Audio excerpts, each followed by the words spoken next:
Comenzamos con Ángel Gúlvez, con su libro Sacrilegio. Bienvenido, buenos días. Hola, buenos días. En primer lugar, quiero darle las gracias a la organización de este evento y sobre todo por haberme dado la oportunidad de participar y presentarles aquí mi novela histórica que lleva el título de Sacrilegio. Sacrilegio es una novela que escribí hace cosa de 3-4 años y que tiene el primer premio de Ciudad de Lliria del año 2023 y se publicó el año pasado, en el mes de mayo, en mayo de 2024. Bien, esta novela, que se desarrolla fundamentalmente sobre los años 1200, en la época de Jaime I. Jaime I el Conquistador, un rey que está muy vinculado a esta tierra de Monzón, porque aquí pasó 4 años de su vida, desde los 6 hasta los 9 años, y estuvo de alguna manera protegido por la Orden del Temple y concretamente por la figura de Guillermo de Monredón, que entonces se basa fundamentalmente en eso y trata, como lleva el título de Sacrilegio, de un joven que nació en Jaca, que en casa, en el año aproximadamente 1200, vive con sus padres, con sus abuelos en Jaca, en una época muy turbulenta también para aquella zona, en la cual entre los pueblos diferentes había cabalgadas y demás. Y en casa de su abuelo descubre unos legajos que lo que tiene, que se da cuenta de que su familia había cometido, tenía pues algo que quería descubrir, y lo que hace es trasladarse al monasterio de San Juan de la Peña para poder saber la veracidad de aquellos textos, y después se sale como monje y se dirige a Calatayud. En Calatayud conocerá al joven Jaime I, que se mantendrá en la amistad, y la novela concluirá con la llegada de Jaime I a Valencia y la conquista de Valencia. Me van a permitir que les muestre un vídeo que hice para la presentación que más o menos hace un año en Calatayud y que considero interesante que puedan ustedes verlo. Cuando quieran, por favor.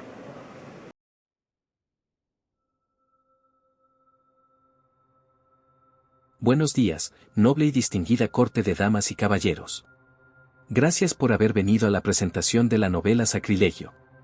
Sean vuesas mercedes bienvenidos a la muy noble, siempre augusta, leal y fidelísima, ciudad, villa y corte de Calatayud. Permítanme vuesas mercedes que me presente. Mi nombre es Alonso Girardón. De esta novela, que estoy seguro os va a gustar, soy el protagonista. Nací, ya os lo adelanto, en Jaca, en el año del Señor, 1200. No preguntéis mes y día, porque por no saberlo, seguro que no lo sabe ni el autor. El caso fuera que yo, en un viejo arcón de mi abuelo, encontré, pero por casualidad, no vayan vuesas mercedes a creer, que rebusqué donde no me correspondía, un legajo de antiguos pergaminos. Lo que viene a ser un manuscrito. Como pueden suponer vuesas mercedes, de leerlo, no me privé. Y resultó que lo que allí ponía era de tal gravedad, que decidí entrar al monasterio de San Juan de la Peña, para asegurarme de la certeza de lo que en el manuscrito se contaba. Y para ello tuve que hacerlo ingresando de novicio. De allí, después, vine a la villa de Calatayud. Sí, ilustres caballeros y elegantes damiselas, aquí me trajeron los pies. Aunque en realidad, llegué a lomos de un caballo que me regaló mi padre. ¿Pero quién escribió el manuscrito?, se preguntarán vuesas mercedes. Un antepasado mío. Él fue el que lo escribió, de nombre Gawain Girardón de Tarbes. No me pregunten el porqué de ese rebuscado nombre, Gawain. Pregúntenselo vuesas mercedes, al autor.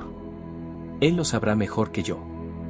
Una vez que han escuchado lo que les acabo de contar, si quieren saber el desarrollo y el final de la historia, tendrán que leer la novela. Ah. ¿Y saben cuál es la reliquia más deseada por la cristiandad y más venerada? Pues de eso, también conocerán. Deben de saber que mi antepasado, Gawain, luchó a las órdenes del rey Alfonso, al que le pusieron el nombre de El Batallador. Y yo, créanme vuesas mercedes, conocí al rey Jaime, conocido también como el Conquistador. Pero antes de marcharme y dejarles a tan noble audiencia con la presentación, decirles, por deber entiendo y sin que vuesas mercedes se ofendan, que los castillos que otrora tiempo tanta prestancia y porte le dieron a esta villa que hoy es ciudad, sepan, que me los han dejado todos, hechos una ruina.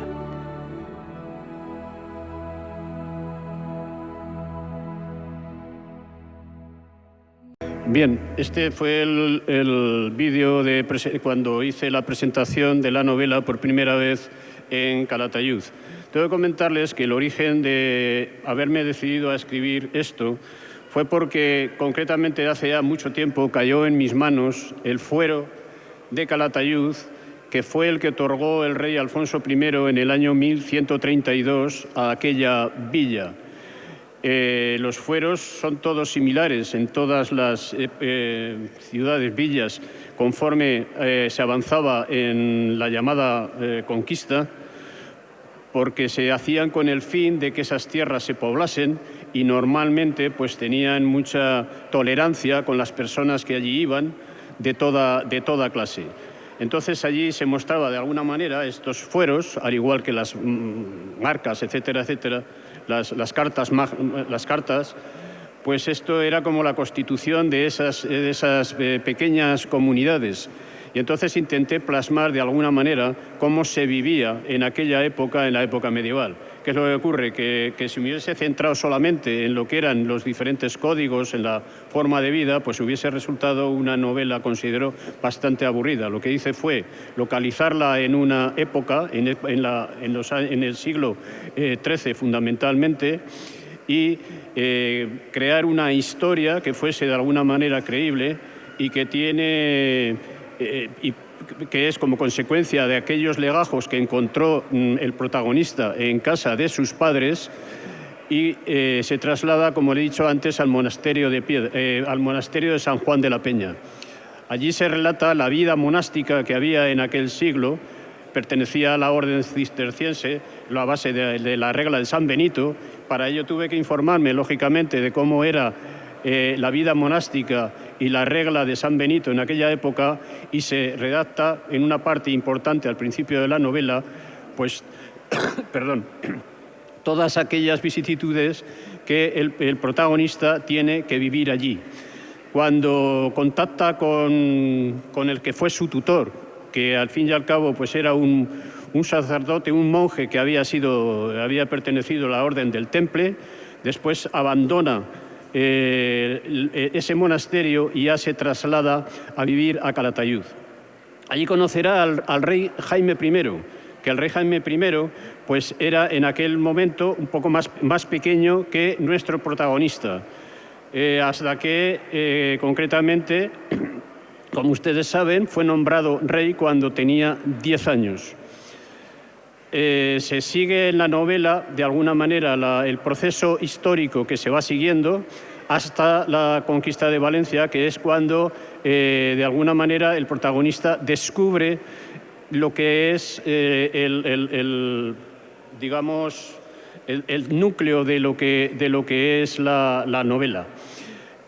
Para mí, el rey Jaime I junto a Alfonso I fueron los reyes más importantes, el primero dentro del Reino de Aragón y el segundo ya dentro de la Corona de Aragón.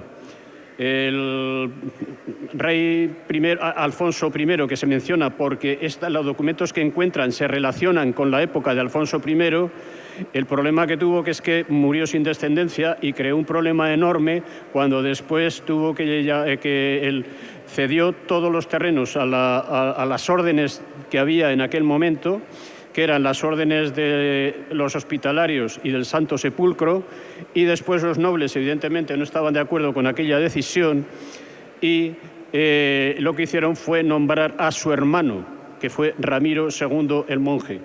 Entonces se casó, tuvo una hija, Petronila, y a partir de ahí la casó con el conde de Barcelona, y a partir de ahí comienza lo que es la historia de la corona de Aragón. Y Jaime I es un rey para mí muy importante. Ya su inicio y cuando él nace, pues es curioso porque su padre, Pedro II, que le llamaban el Católico, que murió en la batalla de Muret, luchando y defendiendo su territorio y el territorio que en aquel momento eran los cátaros, porque de alguna manera la Iglesia había organizado para aquella herejía, digamos, eliminarla. Y Pedro II pues defendió su territorio y murió en esa batalla. Entonces el rey, su hijo Jaime I, que como he dicho para empezar, bueno, he empezado diciéndole, pero no he terminado, que resulta que él no aceptaba, no quería a su esposa, el padre de Jaime I, y entonces lo que hacen es, diciéndole que se va a acostar con una de sus amantes, lo que hace es acostarse con la que fue su madre realmente, y al hijo pues no lo aceptó. Y entonces lo que hizo fue entregarlo a Simón de Montfort, que precisamente fue luchando contra él cuando murió Pedro II, pues después lo que hacen la nobleza y a través del Papa es rescatar de las manos de Simón de Montfort al rey, que era entonces muy joven. Y es cuando pasa a ser tutelado por la Orden del Temple y concretamente en manos de Guillermo de Monredón, que sería consejero hasta su muerte. Y hay que tener en cuenta que fue durante poco tiempo, porque cuando murió el rey Jaime contaba todavía 17 años. Este rey no era ni muchísimo menos como Alfonso I, que no tuvo ninguna descendencia, y se piensa que desde luego más bien estaba atraído por los hombres más que por las mujeres. En el caso de Jaime I fue todo lo contrario.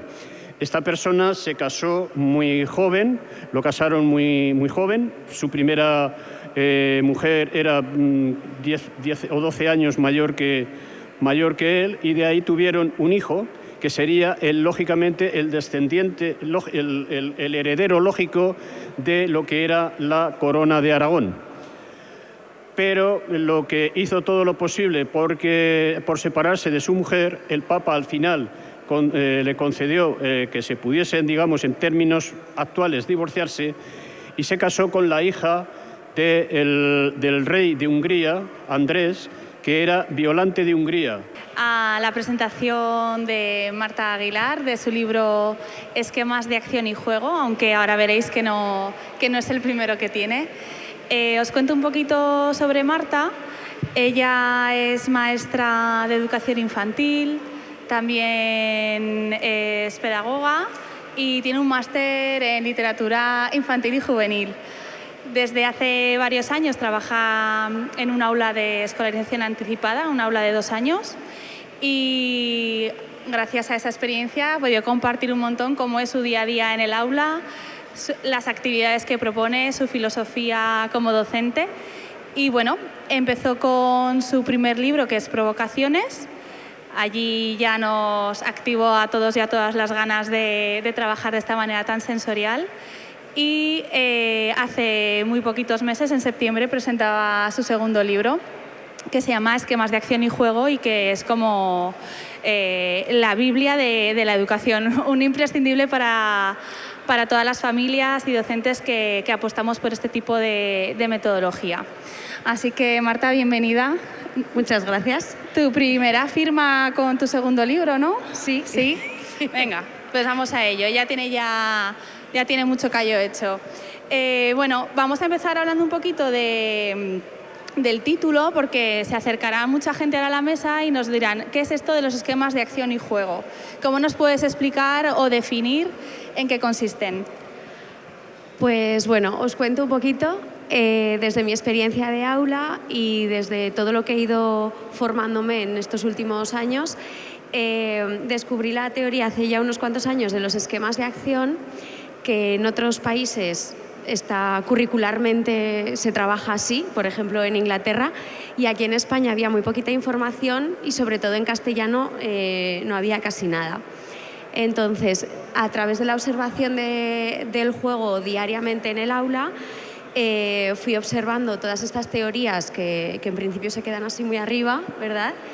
Y entonces las fui aterrizando y al final lo que hice fue escribir en un libro, parte traducir lo que ya existía de autores renombrados, pues de Crisaci, de Piaget, de gente que lo ha estudiado más teóricamente o empíricamente como Crisaci, y lo he llevado al aula organizándolo con una parte de observación, de cómo observar, una parte de según lo que observemos, qué les podemos aportar, y entonces tenemos vocabulario para acompañar el juego, materiales que podemos utilizar, propuestas que podemos hacer según lo que observemos para poder adaptar el juego. Y estos esquemas que me preguntabas son patrones repetitivos de acciones que hacen una y otra vez los niños, que todos los que hemos tenido niños alrededor, ya seamos familias o padres, los hemos visto. Pues mi hijo no hace más que poner todos los cochecitos en fila, o mi hijo no hace más que girar, eso es, o transportar todo y hacer montoneras de juguetes. Todo eso tiene un porqué. Parte de ese porqué yo lo he ido recogiendo en el libro, y entonces estas repeticiones, este juego repetitivo que hacen, esa comprensión del por qué lo están haciendo, qué les aporta, cómo les ayuda a conocer el mundo, a aprender todo lo que les rodea, pues eso está aquí recogido para entender a las criaturas, entender su juego, aprender a observarlos y con eso saber qué poder aportarles, qué darles, que es ajustado a su nivel evolutivo, a sus necesidades en el momento puntual. Claro, que luego muchas de esas cosas que podemos aprender con tu libro las vemos a ver reflejadas cuando jugamos en propuestas como la que hay en tu primer libro de provocaciones, porque es verdad que son dos libros con un enfoque un poquito diferente. El primero es muy visual, muy cercano. Este segundo, sin embargo, la apuesta es con otra mirada. Es un libro que tiene muchísima información, como está comentando, ¿no? Que está muy basado en teorías que se habían escrito y que existen en otros idiomas, pero no en castellano. ¿Sigue siendo un libro accesible para familias?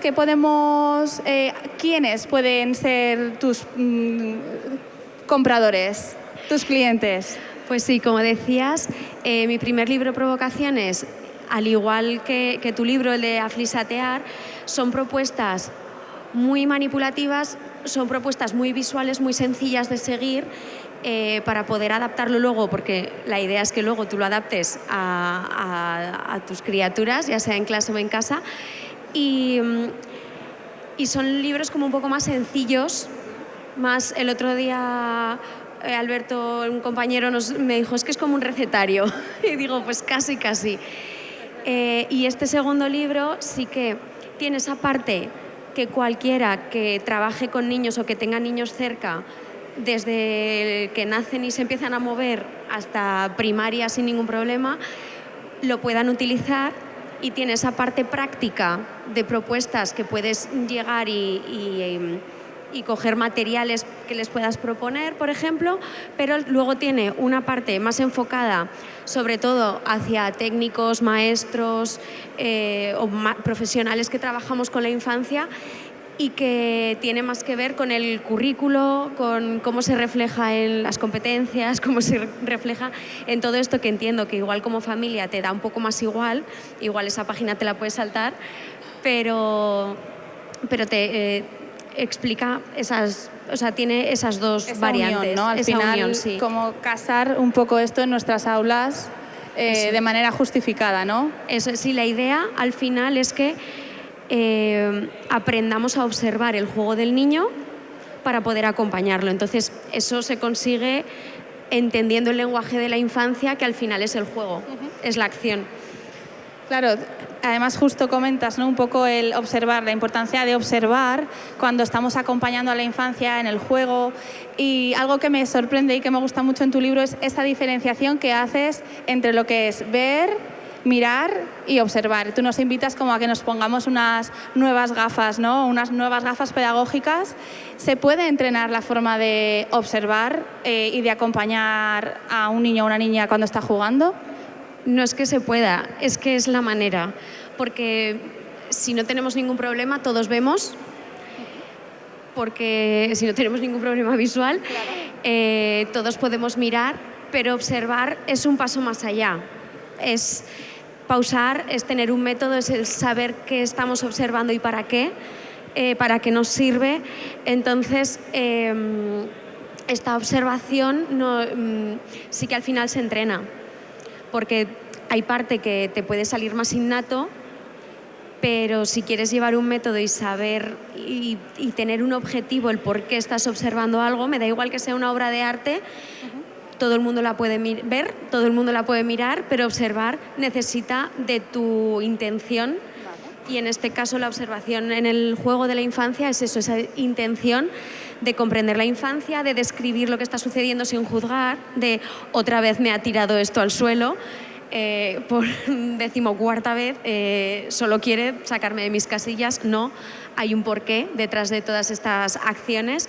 Entonces, describir sin juzgar, registrar, como sea, por escrito, en fotos, en vídeo, lo que estamos viendo, para luego, sobre todo, que es lo que solemos dejar porque en las aulas no tenemos tiempo y en las casas pues muchas veces tampoco, el revisar todo lo que hemos observado, el reflexionar sobre lo que estamos viendo, el establecer todos estos patrones que existen y que si no sabemos que podemos observarlos, pues se quedan allí como anécdota, y poderles dar un significado y aportar, pues eso, lo que en cada momento necesita la infancia.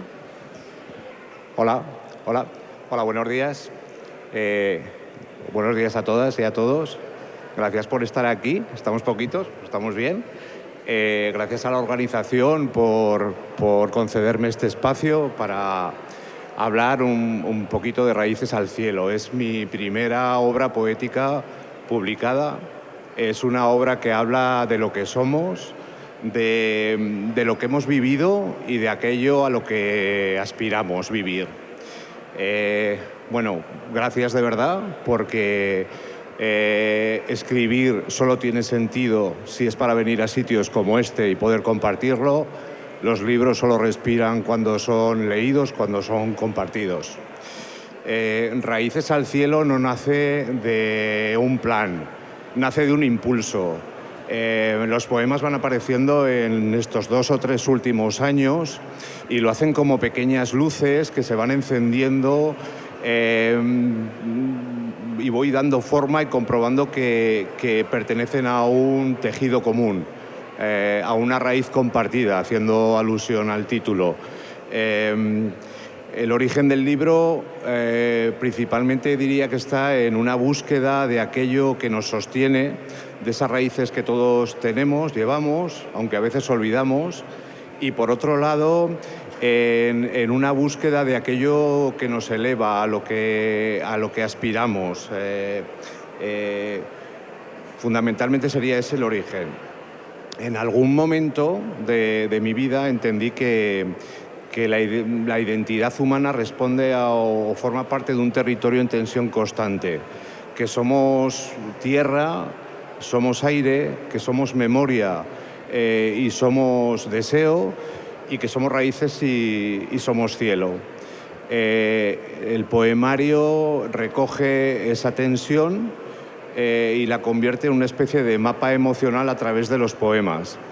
No pretende solucionarla porque seguramente no tiene solución, pero sí se acerca a ella, la nombra, y al nombrarla provoca pues un espacio para que el lector se sienta reconocido en esos poemas. Fundamentalmente sería eso. ¿Cómo estructuro el libro? Lo estructuro en 4 bloques que nos hablan de la memoria, nos hablan de la herencia, nos hablan también de la pérdida y la transformación tras la pérdida, y en última instancia, o diría que está presente en casi toda la obra, en la belleza de lo cotidiano, en la belleza de lo pequeño, de lo lento, pues eso, la belleza de lo cotidiano. La memoria, a ver, no solo como refugio, también como un peso que exige ser mirado con honestidad. El libro habla de personas que ya no están, de lugares que ya no existen, de gestos que todavía arden. La herencia no esa herencia que nos dejan nuestros padres y nuestros abuelos, sino la herencia que dejamos nosotros a los que vienen detrás con nuestros pequeñas acciones, pequeños detalles, pues fundamentalmente con eso.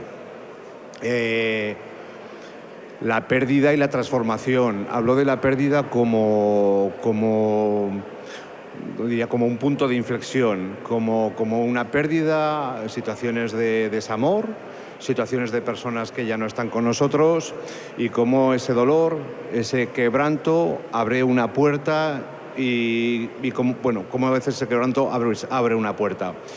Y la belleza de lo cotidiano, pues lo que comentaba, detalles mínimos, una luz que entra por la ventana, un olor en la cocina, un silencio entre dos personas. Esto es lo que aparece en la mayoría de los poemas. Escribir Raíces al cielo ha sido un viaje lento. Hay algunos poemas que aparecieron casi de golpe, como una revelación, y hay otros poemas que necesitaron pues mucho más tiempo hasta encontrar su forma. Cuando hablo de su forma es esa musicalidad, ese mensaje que busco en cada uno de los poemas, porque sí que utilizo mucho la metáfora, utilizo el aforismo y esa belleza, esa musicalidad, pero sí que el poema nos lleve a algo espiritual, algo filosófico, algo que nos haga pensar o algo que nos haga, como decía antes, reconocernos en ese espacio. Algo quería comentar, y lo vengo pensando estos últimos tiempos, y es que mi trayectoria como docente pues empieza a ser ya dilatada, y fundamentalmente he trabajado en dos ámbitos: en el ámbito de la discapacidad y en el ámbito del acompañamiento a personas migrantes.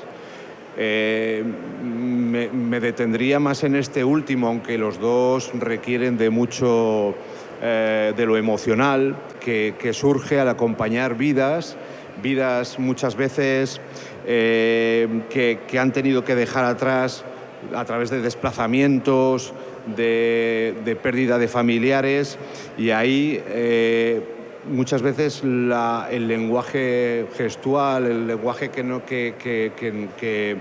no es verbal, aporta muchísimo más a alguien que escribe poemas como yo que las palabras. Muchas veces habla más ese lenguaje que las palabras. Dentro del ámbito, lo que pensaba del ámbito educativo, acompañando a personas migrantes, también he reflexionado sobre la lentitud. La lentitud está en mis poemas, no hay grandes héroes, los héroes son personas normales, con el término normales, panaderos, pescadores, gente que recolecciona fruta. Hola, buenos días. En primer lugar, agradecerles la presencia aquí para asistir a la presentación de este libro de Sandra Blasco, Resistencias, Memoria y Duelo, un libro editado por el Instituto de Estudios Alto Aragoneses en su colección ITER, Investigación y Territorio, con gran acierto, por cierto, puesto que fue el libro más vendido durante la Feria del Libro de Huesca.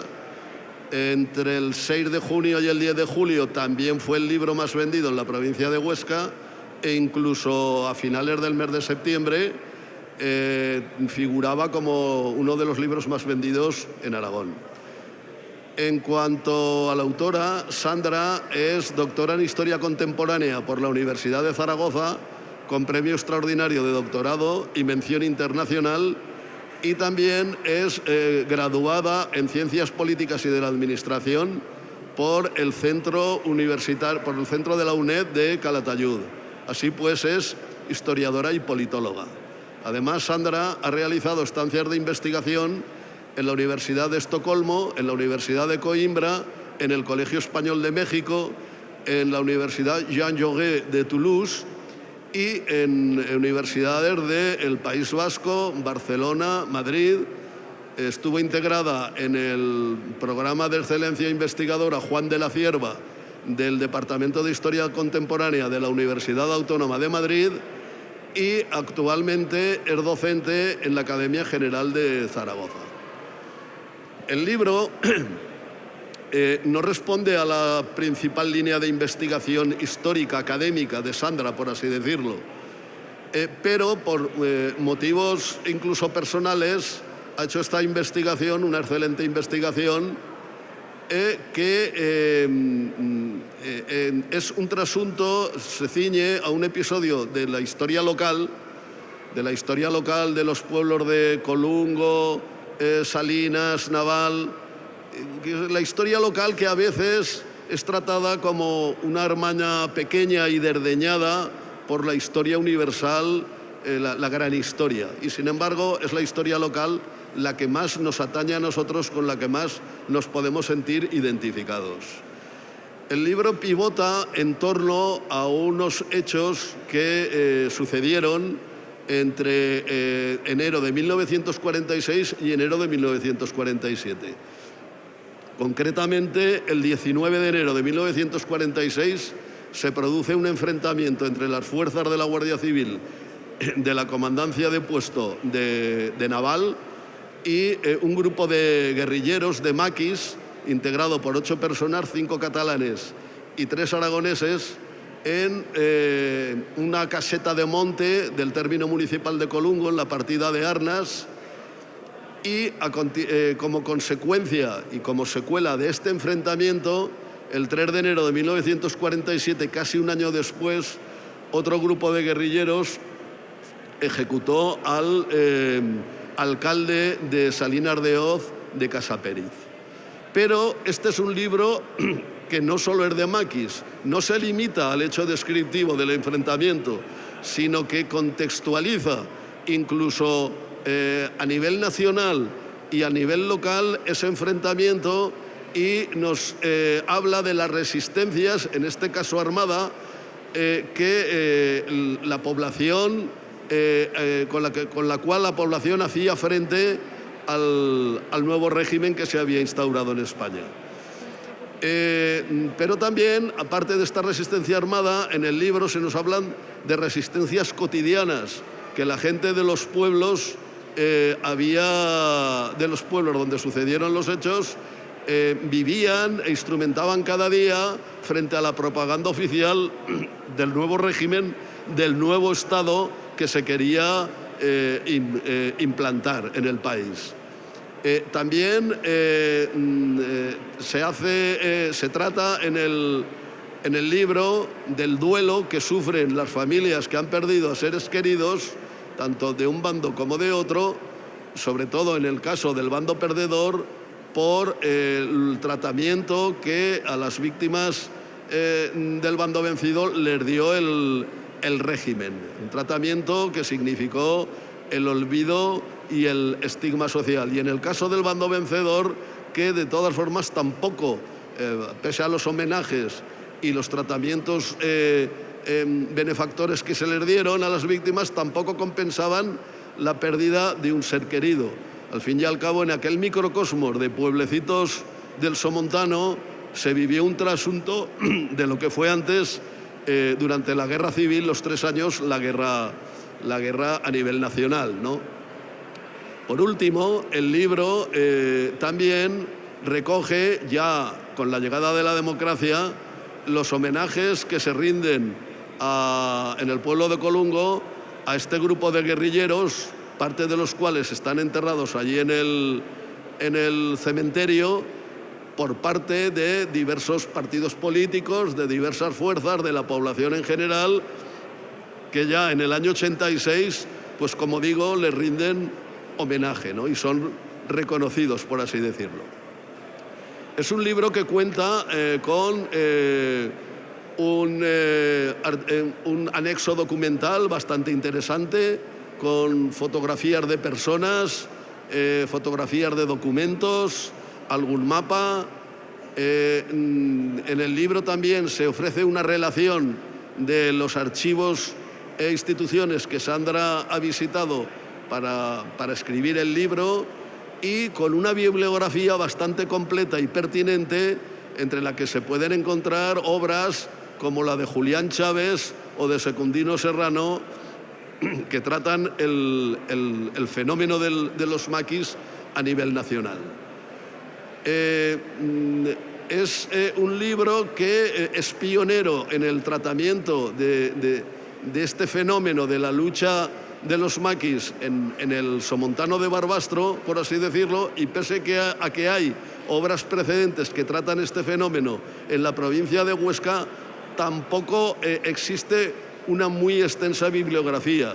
Así pues, el valor de este libro es muy alto, porque arroja luz sobre unos hechos que además se nos transmitieron a los que somos naturales de ahí, de esos pueblos, de una forma oral, con la historia oral, con todas las sombras que también tiene la historia oral llevada a cabo por informantes, y que Sandra ha hecho una labor de contraste con la investigación documental que pone blanco sobre negro sobre lo que realmente acaeció y en qué contexto se vivió en aquellos años.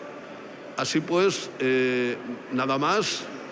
Ahora va a ser Sandra la que les va a dar una explicación del libro que tan brillantemente ha escrito como excelente científica social que es.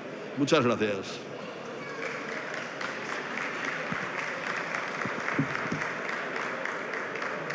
Buenos días. ¿Se me escucha bien? Sí. Bueno, pues buenos días a todos y todas. Muchas gracias, José Mari, por acceder a hacer el prólogo y por haberme acompañado durante todo este año en las presentaciones, y por el cariño siempre con el que has tratado el libro y a mí misma en las mismas. Bueno, lo primero que quería decir es que para mí simbólicamente es un placer estar en el Polideportivo Joaquín Saludas, que creo que también simbólicamente pues, es importante reconocer a las personas que nos precedieron y que trajeron un sistema, un Estado de Derecho, un sistema democrático cuando no lo había, que ahora lo damos por sentado, pero en las décadas pasadas no era algo que se pudiera dar por seguro, ni muchísimo menos. También quiero agradecer a la Feria del Libro del Monzón, al Instituto de Estudios Alto Aragoneses, ¿no?, por la confluencia a la hora de editar y de poder presentar el libro hoy, y también al stand de Prames, que es donde se puede adquirir el libro en la feria. Bueno, como decía José María, efectivamente yo soy historiadora, pero mi línea de trabajo no ha sido ni la guerra civil ni el franquismo, sino la transición a la democracia, precisamente. Pero el hecho de que mi familia materna proceda de este pueblo del Somontano, de Colungo, hizo que desde pequeña oyera historias pasadas, ¿no?, que habían vivido mis abuelos en primera persona, y entre esas historias estaba esta historia de este grupo de maquis que fue apresado en esa caseta de monte entre los pueblos de Colungo y Salinas de Hoz. Yo inicialmente, pues, como les digo, no tenía la intención de investigar esto, pero lo cierto es que conforme avancé en mis estudios universitarios y vi lo que había significado Aragón y la provincia de Huesca para la guerra civil y para el franquismo, me di cuenta de que investigando este caso de historia local podíamos ayudar a dar relato, a dar cuenta de cómo se había sucedido la guerra civil y el franquismo también a nivel nacional. Eso lo considero porque Aragón es un territorio que más sufrió, de los que más sufrió en la guerra civil. Es un territorio que durante prácticamente toda la contienda estuvo partido en dos, ¿no? El lado de las colectividades, como en el que estamos hoy día, el lado republicano, y el lado sublevado, que fue avanzando pueblo a pueblo, ¿no?, nuestros pueblos que se convirtieron en frente de batalla y que sufrieron la represión en ambos bandos. Además, sufrió nuestro territorio terribles bombardeos. No nos tienen que contar lo que es Guernica porque lo sabemos bien, como sucedió en Barbastro el 3 de noviembre de 1937 o como sucedió posteriormente en Alcañiz en el año 38. Pero es que no solo eso, es que también sabemos que durante la dictadura, una de las zonas, no solo a nivel de Aragón, a nivel de toda España, que más represión sufrió por parte del franquismo fueron algunos de nuestros partidos judiciales en la provincia de Huesca, como es el caso de Sariñena o del Somontano de Barbastro, cual se firmaron más fusilamientos que en ningún otro sitio de Aragón y de España. Por lo tanto, creo que tenemos los condicionantes, por no hablar, no me puedo extender en ello, ¿no?, pero también del éxodo rural, de la industrialización, del abandono del Pirineo, de la utilización de los recursos de las montañas para fines que nada tienen que ver con las poblaciones que viven allí. Sí. Sí, probando. Yo creo que ya está aprobado todo, Toño. Buenos días a todos. Vamos a continuar con las presentaciones de esta mañana de domingo y lo hacemos con el invitado que me acompaña a mi derecha y que está contentísimo de tener una familia tan larga, porque dice que así siempre se siente muy arropado. Además de tu familia, me consta que aquí hay muchas otras personas que quieren escucharte, Toño. La Feria del Libro Aragonés pues tiene una historia y podemos ya echar la vista atrás y comprobar cómo el mundo cultural, artístico, editorial, de la literatura y la escritura ha ido cambiando mucho en estos 31 años. Somos invitados en la fiesta de la Revolución del siglo XXI, esa fiesta que está ya denominada como la Revolución de la Inteligencia Artificial, con la irrupción de disciplinas, yo ya no sé si complementarias o que solapan o que arropan a lo que antes era un libro. Esto ya suena como un poco de abuela cebolleta. Antes los libros eran así. Pues es verdad, antes los libros, cuando empezó la Feria del Libro Aragonés, tenían un formato muy particular. Mira, me vais a perdonar, pero tengo un mosquito y no sé qué hace este mosquito. No lo has traído tú, ¿no? Vale, a ver si lo sacamos. Bueno, el libro, os comentaba, antes era un objeto que fundamentalmente tenía páginas y muchas palabras. Pero ahora en los libros influye muchísimo el dibujo, el diseño, el tratamiento de textos, la imagen, tantas cosas. De tal manera que el libro se ha convertido en un artefacto, en un objeto. Ese libro que también tenemos este año, hecho por Elisa Arguilé, en esos carteles tan maravillosos y con tantas interpretaciones. Las ilustraciones, los ilustradores visten de fiesta precisamente las letras, para que no entren con sangre, sino para que entren con tintas. Toño imitaba la letra de los profesores cuando era pequeño y hacía dedicatorias en los cuadernos o en los libros de maestros para los padres, y para que cuando vieran los padres de sus compañeros que el maestro les había escrito algo y se sintieran orgullosos de su niño. Dice que era una comunicación a tres bandas y que no siempre salía bien. Esto lo he encontrado en su maravillosa página web, a la que si no os habéis acercado nunca, yo os invito que la abráis un día y detrás de esas gafas que parpadean en la página de Toño descubráis todo lo que hay en su interior. Han pasado muchos años desde que él hacía esas pequeñas travesuras, pero no ha parado ni de dibujar, ni de ilustrar y de maquinar, como él dice, para comunicar en muchos sitios. Lo suyo es contar historias. Entre los muchos trabajos que ha hecho de logotipos, campañas, cartelería, ilustraciones, embalajes, envoltorios, presentaciones, diseño de marcas corporativas, pues solo me voy a quedar con una. Por si alguien todavía no lo sabía, el logotipo de la Feria del Libro Aragonés es suyo y así lo lucimos, así de orgullosos cada año. En su blog también tiene una parte que él ha llamado "Lo digo como lo pienso". Y yo creo que a eso ha venido hoy, y eso es lo que quiere hacer con su último libro. Decir lo que piensa después de su experiencia, hacerlo en el formato que a él le resulta más cómodo y que a los demás nos encanta, porque nos gusta mucho que nos ilustren la vida con dibujitos, y porque todos esos dibujos, todas esas expresiones artísticas nos hacen pensar también. Y yo creo que de aquí podemos salir también pensando un poco mejor, diferente, y con un punto también de autocrítica como sociedad de la que formamos parte. Pero no lo voy a dejar hablar a él ahora tampoco, porque el micro lo tengo yo. Y ahora que tendríamos que darle paso al escritor, pues hay que decir dentro vídeo. Parte 0. Cualquier actor de un sistema sanitario tiene prioridad por la curación del paciente. Además, si está en su mano, tratará de aliviar el sufrimiento del enfermo.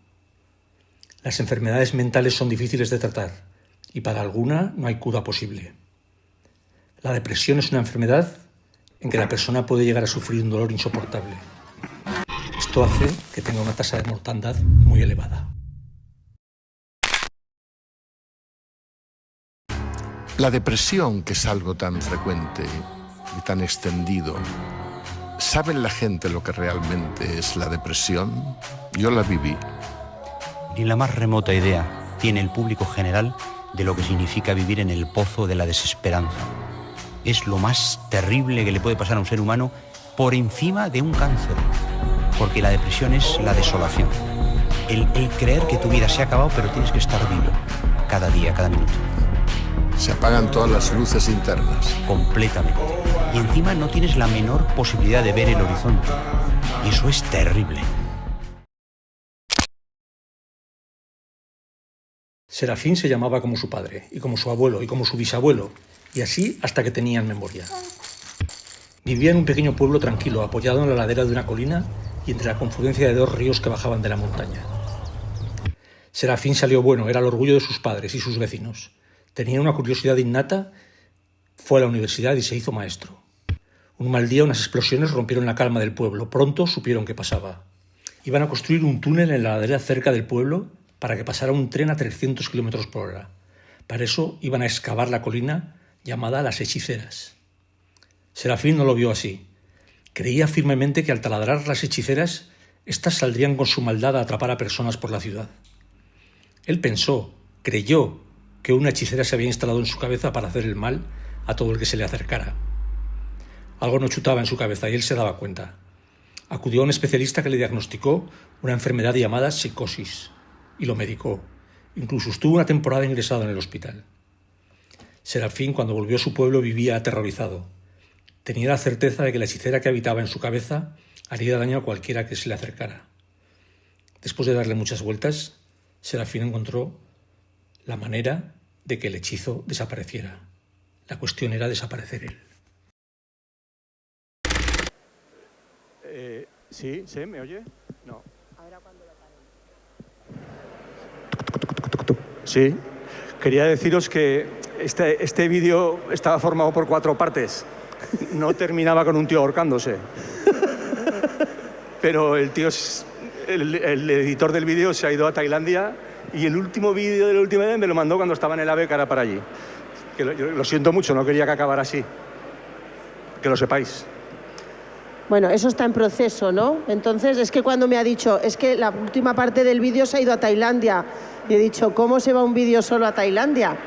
Bueno, esto es un amiguete que hace estas cosas y se entretuvo mucho con la historia de Serafín y no le dio tiempo de hacer la resolución del asunto. Bueno, pero Serafín es el protagonista de otro libro y hoy hemos venido a hablar de este libro. Sí, bueno, Serafín es uno de los personajes que me encontré allí. Ya, pero no, está en este libro, pero no es el prota total. No. El prota, como siempre, soy yo.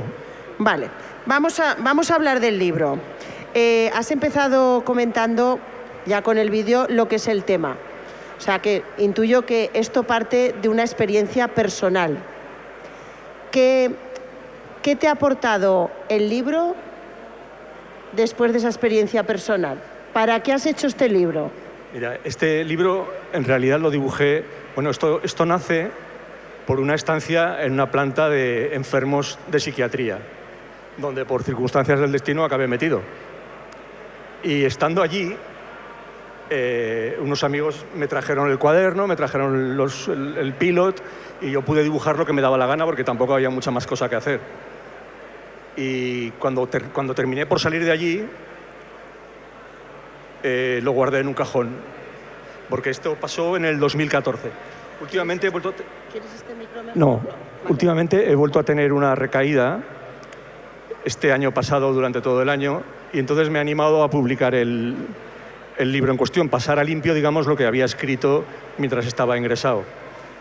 Y eso es lo que ha salido, esta jugada, no hay más. Sea, ¿a ti te ha servido como terapia o te ha resultado como una liberación? No, yo creo que nada de eso. Yo creo que es la manera de contar mi historia. A mí me gusta contar historias y siempre lo he hecho, y lo hago en Facebook y lo hago en TVOs, en cuentos, donde pueda. Pero la manera de contar esta historia era así, porque tenía los dibujos hechos, ¿entiendes? Los había dibujado mientras estaba ingresado. Para espanto de los médicos, las enfermeras y los celadores. Claro, lo que pasa es que tú, estos dibujos, los primeros, estaban hechos mientras estabas haciendo tu tratamiento, mientras estaban ayudando, y después has tenido ya la perspectiva de que ahora ya estás bien, ya estás en otro momento. Entonces, ¿cómo lo ves desde el punto de vista de fuera? Y pesa, ¿eh? Es que me tiembla mucho la mano. Tanto dibujar, tanto dibujar. Ya sabía yo que iba a querer mi micro. ¿Cuál era la pregunta? Que cuando escribiste, cuando hiciste todos los dibujos y cuando después los guardaste en un cajón y decidiste ordenarlos y mostrarlos, ya tenías la perspectiva de ya no estar en el proceso. Es como tú estás enfermo, da igual que te duela una cosa que otra, y sientes que tu vida pues acaba de un quiebro. Es como cuando nos rompemos una pierna y de repente vemos que esa pierna nos imposibilita, pero luego con la perspectiva siempre aprendes algo. Entonces, ¿a ti qué te supuso esa visión desde fuera cuando ya ves el libro después de haber pasado todo eso? Yo creo que dentro de lo que es la depresión, la enfermedad que yo he pasado, que haya dibujado el libro, pues da lo mismo, como si hubiera hecho encaje de bolillos, no tiene nada que ver. Pues no da igual. No me ayudó especialmente para nada. No. ¿A ti no? No. Pues estás ayudando a mucha gente. ¿Esto pues te lo han dicho? No me lo han dicho. ¿A través del libro? No me lo han dicho. Y las cifras no dicen eso. Pero este libro estuvo muy reconocido, porque es lo que tú dices, esto no es algo que te haya pasado ahora, sino que tiene un tiempo. Me pasó en el 2014 y me ha vuelto a pasar ahora en el 2025. Sí, pero cuando lo pasó en el 2014 y sacaste ya esta parte con los médicos y tal, sí que tuviste un reconocimiento de que era una buena expresión, ¿no? Mira, cuando lo saqué en el 2014, cuando tenía el cuaderno preparado, hice unas fotocopias, unas impresiones y se los mandé al psiquiatra. Y el psiquiatra lo primero que me dijo es que cambiara los nombres de todo el mundo. Ah, claro. Porque yo iba a saco ahí. Y Serafín en realidad se llamaba Valentín. Vale, no vamos a dar más datos. No des más datos. Claro, es que no querían salir con nombre y apellidos porque si no igual te hubieran pedido derechos de autor y como... No, porque claro, esto es una cosa que a mí me importa tres narices decirlo, contarlo o no contarlo, no es algo que me sofoque. Pero hay gente que, bueno, en general todas las enfermedades forman parte de la intimidad de las personas, claro. Exactamente. Por eso tiene mucha valía que personas como tú os desnudéis de alguna manera para visibilizar aquello que a los demás también nos puede ayudar a aprender. Esto pasaba ayer por la tarde, cuando Teresa Álvarez nos presentaba Taquicardia. Hablaba hoy un momentito con ella por la mañana y decía que estaba gratamente sorprendida de ver cómo después de la charla de ayer se acercaban personas para comentarle no solo pues lo que les había gustado la charla, sino para decirle que conocían a alguien que también tenía fatiga crónica, que una hermana suya le pasaba tal cosa. Es decir, que hay veces que hay enfermedades que mientras alguien no tiene la valentía de contarlas, los demás las sufren casi en silencio. Entonces yo creo que con las enfermedades mentales o las enfermedades que afectan más al ánimo, pasa eso. Entonces personas como tú sois muy valientes. No, para nada. Pero yo creo que las enfermedades mentales le tocan a todo el mundo de una manera directa o indirecta, o le rozan, o en su familia. Además, hay muchísima gente que me consta que se come la depresión con patatas, y gente que no se entera que tiene una depresión y acaba colgándose de una olivera. Esas cosas pasan, y pasan todos los días. Exacto. Muchísima gente se suicida y muchísima gente sufre sin saber que realmente lo que le pasa es que tiene una enfermedad que se puede tratar. Exacto. Te la pueden tratar en una planta de psiquiatría o te la puede tratar tu médico de cabecera. Y los riesgos de no tratarla son muy jodidos, ¿eh? Sí. Además son enfermedades que yo creo que la base del tratamiento, y esto ya es una opinión personal sin ningún fundamento científico, está también en las personas que te rodean y en la sociedad, cómo acoge las diferencias. Yo lo que te decía, tengo la suerte de ser una familia muy numerosa y siempre que hacemos algo somos muchos. Exacto. Nos salen unos entierros preciosos. Un montón de gente siempre en los entierros y en los bautizos. Claro, y en las celebraciones como la de hoy. Bueno, vamos ahora a centrarnos en otra cosa que me interesa a mí mucho, que es el formato. Tú no has empezado ahora con la ilustración, sino que llevas ganándote la vida con eso desde que eras pequeño. Primero la vida entre tus amigos y luego la vida profesionalmente. ¿Cómo ves tú el desarrollo de la ilustración a lo largo de los últimos años? Tú que has estado, por ejemplo, en la Feria del Libro desde el principio. ¿Quiénes erais los ilustradores hace 30 años y quiénes sois ahora? No, mira, cuando yo empecé a ilustrar, nos llamábamos el Gabinete de Creaciones y nadie se creía que nos fuéramos a dedicar profesionalmente a eso. Todo el mundo se pensaba que yo vivía del sueldo de mi mujer. Es así, y iba por ahí, no te creas. Sí. Pero eso en lo que a profesionalmente se refiere. Ahora ya hay muchísima gente, hay escuelas de diseño, hay escuelas de ilustración y hay gente que se dedica, y sobre todo hay gente que lo hace muy bien. Yo no soy un experto ilustrador, cuando compréis el libro ya lo veréis, pero me gusta hacerlo por ese camino porque es donde me siento más cómodo, más ancho. No sé, voy trabajando en la ilustración. Y respecto al mundo editorial, es una putada cómo está la cosa, quiero decirte. Hay tantísima oferta que es muy difícil que un autoeditor llegue a tener una mínima repercusión. Yo no aspiro a eso, solo aspiro a cubrir gastos. Bueno, pero es que eres muy modesto, porque los que sabemos un poco tu trayectoria, tú has hecho cosas muy interesantes. Ya no voy a decir importantes o bien pagadas, porque muchas veces lo mejor pagado no es con dinero. Pero tú has hecho campañas, has hecho logotipos, tienes productos que tienen mucha visibilidad y están muy bien reconocidos. No solo el logotipo de la Flash, sino que hay muchos. Lo que pasa es que, claro, las personas y en este mundo digital tienen que saber venderse. Y parece que venderse es solo monetario. Pero yo creo que tú tienes un sello ya que te define y por eso mucha gente acude a ti cuando necesita hacer marcas corporativas o cualquier tipo de merchandising o cualquier tipo de patchback de los que ahora tienen que ir unidos a cualquier producto, ¿no? Bueno, es que eso pasaba hace 15 años. Hasta hace 15 años pasaba así y yo, si alguien quería hacer algo en ese aspecto y lo quería hacer profesionalmente, venía a mi estudio. Pero hoy en día en Monzón hay varios estudios que se dedican a esto y que lo hacen muy bien y además están todos enfocados al marketing digital y a las plataformas. Sí. Y yo es algo de lo que huyo. O sea, yo sigo trabajando con lápiz y con bolígrafo y con un ordenador con programas más viejos que la pana. Por eso, que pueda ser una referencia de hace unos años, no te digo yo que no, pero hoy en día hay gente muy joven que hace cosas muy chulas en Monzón, tanto en el ámbito de la publicidad como en el ámbito de la ilustración. En el ámbito de la ilustración, sobre todo, las nuevas tecnologías han supuesto que nos pueda llegar mucho producto sucedáneo, por así decirlo. Sí. Bueno, a mí personalmente la IA y el ChatGPT me la refanfinfla. Primero, porque me voy a jubilar pronto. Mira, ¿esto es un anuncio público? Sí. Y segundo, porque es insustituible. Quiero decirte, la creatividad de las personas es muy difícil sustituirla por un programa informático. Y mira que se ven cosas chulas hechas con ChatGPT y con inteligencia artificial. Hay programas específicos para hacer cosas guapísimas. pero inventarte una historia o una película a partir de una vivencia, ya le puedes decir al ChatGPT lo que quieras, que no. Me pasó una cosa muy curiosa, que la sufrí en mis propias carnes, fue que me encargaron la historia de San Nicolás de Bari, que es el personaje original de Santa Claus. Entonces yo dibujé todo un tebeo con la historia de San Nicolás de Bari, en la que lo torturaban, las mujeres las vendían porque no tenían dinero para pagar la dote, le clavaban clavos en los ojos, barbaridades.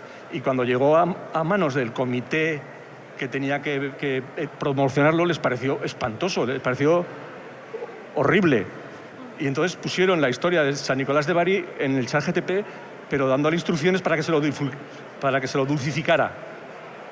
Y salió la historia de Pin y Pon. Claro. No tenía nada que ver la historia de Nicolás de Bari con la historia de ChatGPT. Por eso te digo que las cosas que cuentas, pues las cuentas conforme los hechos que te pasan y conforme tu experiencia. Y eso no lo tiene el ChatGPT. Estamos en una sociedad edulcorada, porque esto que me cuentas tú de Santa Claus y esto ya pasaba con los cuentos tradicionales. Sí, ahora de hecho los tradicionales de los hermanos Grimm y todo esto están en solfa. Bueno, claro, es que pasamos de prohibir Barba Azul, porque estaba muy mal visto que se pusiera en los colegios, a hacer las versiones de Caperucita en las que Caperucita, bueno, o la versión en la que el lobo es bueno, el mosquito sigue aquí, la que el lobo es bueno. Entonces, ¿estamos dulcificando demasiado la sociedad ya desde niños? Depende del tema que estés tratando, yo qué sé. Si tratas la maternidad, pues es preciosa, ¿no? Pero la vida de San Nicolás de Bari fue una tortura de arriba abajo. Depende de lo que te toque contar. Si tienes que hacer un vídeo sobre la gente que vive en el Reina Sofía, pues vive la gente que vive. ¿Entiendes? Lo puedes dulcificar y lo puedes adornar, pero vive la gente que vive. Y hay gente que fuma, y hay gente que se droga, y hay gente que lo pasa mal y que sufre. Ahí están en el TVO gente que sufre y que lo pasa muy mal. Yo en las experiencias que he tenido en estos centros he visto gente que las ha pasado putísimas. Bueno, solo por el hecho de decir putísimas, mis hermanas ya me llaman la atención. Sí. Con que fíjate si está edulcorada la cosa. Bueno, no, pero eso es por un rigor de estilo a la hora de hablar en público. De todas formas, diles a tus hermanas que el puto no sé qué, el puto no sé cuántos, ya es algo que pertenece a la jerga coloquial. Claro, que esperemos que no pase al diccionario de la Real Academia Española. Sí. Porque tú con el diccionario, ¿cómo te llevas? Muy mal. Lo intuía. Muy mal, porque lo de la ortografía lo llevo fatal. Ya lo sé ya, pero bueno, ¿qué vas a hacer? A veces lo soluciono con el ordenador, a veces se lo doy a Merche, que es más lista que yo. Exacto. O si no, a mi hermana Teresa, que es licenciada en Filología. Sí, claro. Como tienes la familia tan larga, eso es, puedes... Eso es. ¿No? Sí. Hay. La última... Ahora estoy terminando de hacer un libro sobre las historias que han aparecido en el Facebook sobre los Pirineos, sobre alpinismo y es un libro de risa. Bueno, por lo menos a mí me hace reír, porque es un poco desdramatizar toda la epopeya y la actividad heroica del alpinismo. Ya. Y entonces ese, por ejemplo, me lo ha corregido Jorge Ballarín. Muy bien. Bueno, lo importante es que nos ayudemos los unos a los otros. Y Javi Pérez. Y me han puesto los libros de post-its. Que no los reconoces, ¿no? Bueno, mientras no te toquen los colores... ¿No? Los colores. ¿Qué colores? Que no te saquen los colores, no, que no te toquen los colores de los dibujos. ¿No? No los toquen. Bueno, esa es otra de las cosas que a mí me sorprendió cuando me leí la historia que está en este libro, el 22 pasos, 1 kilómetro, y es la forma en la que tienes de explicar a través del colorido también y de las propias tipografías de las letras las emociones, ya no solo con los personajes, sino también cómo esos rasgos van diciendo un poco el proceso más agudo o menos agudo del tratamiento o de la estancia. ¿Eso eras consciente o te salía porque eres un artista? No, yo estaba ahí... No, tú te levantas por la mañana, te dan de desayunar y te dan un paquete de pastillacas para que te las tomes. Y después ya, como dice mi hermano mayor, segmento de ocio. Puedes hacer todo el día lo que te dé la gana. Ya.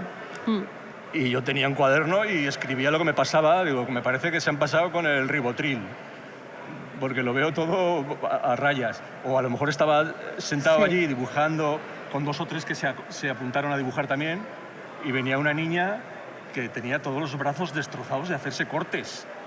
Ya. ¿Entiendes? Sí. Y te vacilaba. Y te decía, ¿qué pasa? ¿Por qué no me dibujas a mí? O una chica que era negra, que era africana, que no abría la boca para nada y solo la abrió para decir que ni se me ocurra dibujarla. Y digo, Ya. vale, pues no te dibujo. Exactamente. O sea, las cosas, pero eso está contado ahí. No tienes que hacer un gran esfuerzo para cuando estás escalando una montaña y te pasan cosas, o estás ingresado en un sitio de esos y te pasan cosas, escribirlas.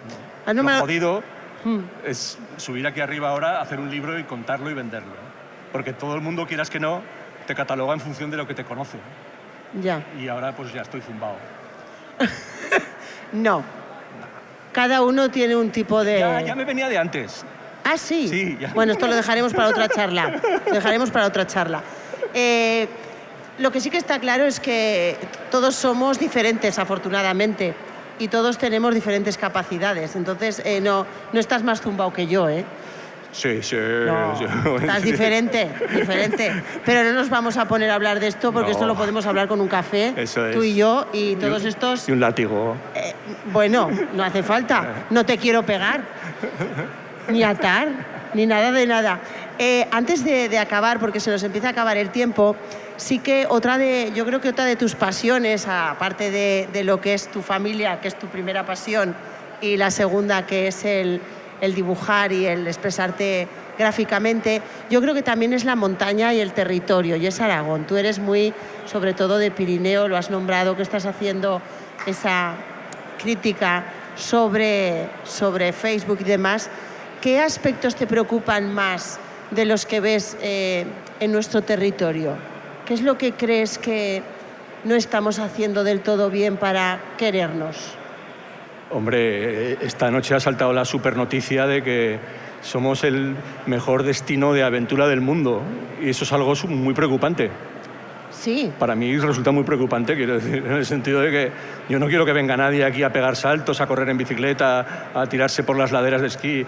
Estás en la cima de Punta Suelza y viene un helicóptero, deposita ahí 6 franceses y bajan esquiando. Y luego dicen que es un destino de aventura cojonudo.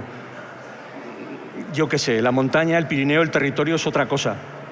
Es el sitio donde hemos nacido, donde vivimos y donde nos queremos divertir.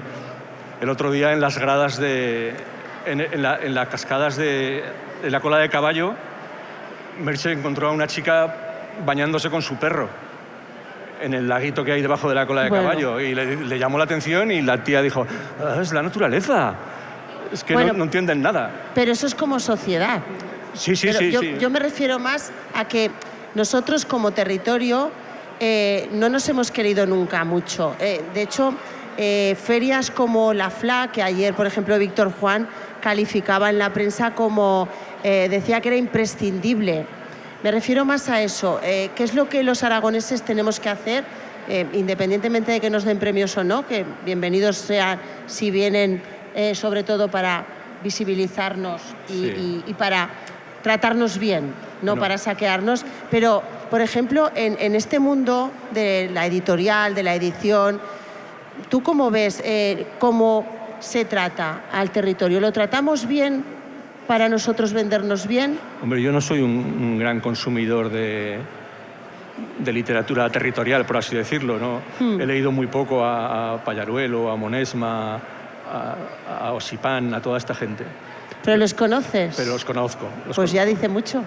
Pero no me gusta mucho el tema, no sé cómo decirlo, ¿endogámico está bien dicho? Sí. Endogámico, de consumir productos de tu propia tierra. Está bien, pero lo mejor para conocer la montaña es ponerte unas botas y unos calcetines y subir a Guinaliu, o subir a Laneto, o andar por los sasos de Brevegal.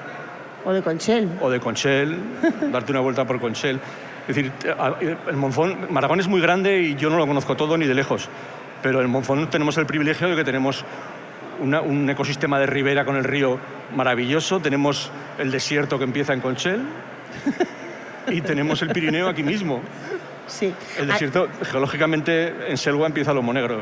Pensaba que lo ibas a hilvanar con los libros que también has hecho sobre pueblos de Huesca. Dices que no conoces muchos pueblos de Aragón y que te falta mucho, pero tampoco tenemos a muchos ilustradores que hayan ilustrado tantas localidades como tú. Eso sí, fue una locura de nuestra común amiga Reyes Ferrer, que se empeñaba en hacer un librito, un cuento con cada localidad. Sí, mi pueblo mola. Y eso es. Y ahí termina toda la información que yo tenía. Haz un cuento sobre Sariñena. Y yo, pues, Sariñena, el único recuerdo que tengo es que mi tío, que era guardia civil, estaba ahí. Pero no tengo más recuerdos de Sariñena. Bueno, y me tenía que documentar, buscar, subir, bajar, ir a hacer fotos. Y salieron unos cuantos cuentos de localidades. Tamarite, Barbastro. Sí, sí, bastantes. Monzón. Sí. Barcelona. Bueno, Barcelona fue otra. Que es un pueblo grande. Barcelona fueron casi 2 años de trabajo. Con la suerte de conocer a gente maravillosa que conocía Barcelona como la palma de su mano y que cada fin de semana me lo enseñaba. Entonces yo tomaba fotos y a partir de ahí hacíamos el cuento. Bueno, ya tenemos que ir terminando. Ya casi me has respondido porque a mí me gustaba saber qué es lo que estabas haciendo después, porque los ilustradores también tenéis, yo creo que esa gran faceta de hacer cosas muy diferentes después de otra que diametralmente es opuesta. Entonces, me alegro que me hagas esa pregunta. Venga, pues. Sí, y con eso ya acabamos. Como te he dicho, estoy trabajando en el libro de los Pirineos, sí, que se titula Pirinervios. Pirinervios. El título ya lo tenemos. Ah, vale. Y además estoy trabajando en una historia sobre Antonio Beltrán el Esquinazao. Este es un libro más heavy, es más pesado, es un cuento también ilustrado. Bueno, en realidad es un tebeo, pero todavía no he llegado, desde que nace hasta que se muere, no he llegado a la Guerra Civil y ya llevo 60 páginas. O sea que me temo lo peor. ¿Y qué es lo peor? Pues que voy a estar otros 3 años dibujando. Bueno, pero eso no es malo. Bueno, si el producto es bueno, si el resultado es genial, estos señores de aquí estarán aquí dentro de 3 años para venir a la presentación de tu otro libro, ¿eh? No todos. Hombre. No todos. Vamos a tener que acabar aquí, ¿eh? Hay gente con mucha patología. ¿Tienes algo que decirles a todos ellos? Yo el primero. Nada, oye, muchísimas gracias por haber venido. Y que ahora vas a poder firmar libros. Sí. Os puedo asegurar que las dedicatorias que pone Toño en sus libros no dejan indiferente nunca al que se la ha hecho. Ya me diréis, pasad y que os lo firme. Muchísimas gracias.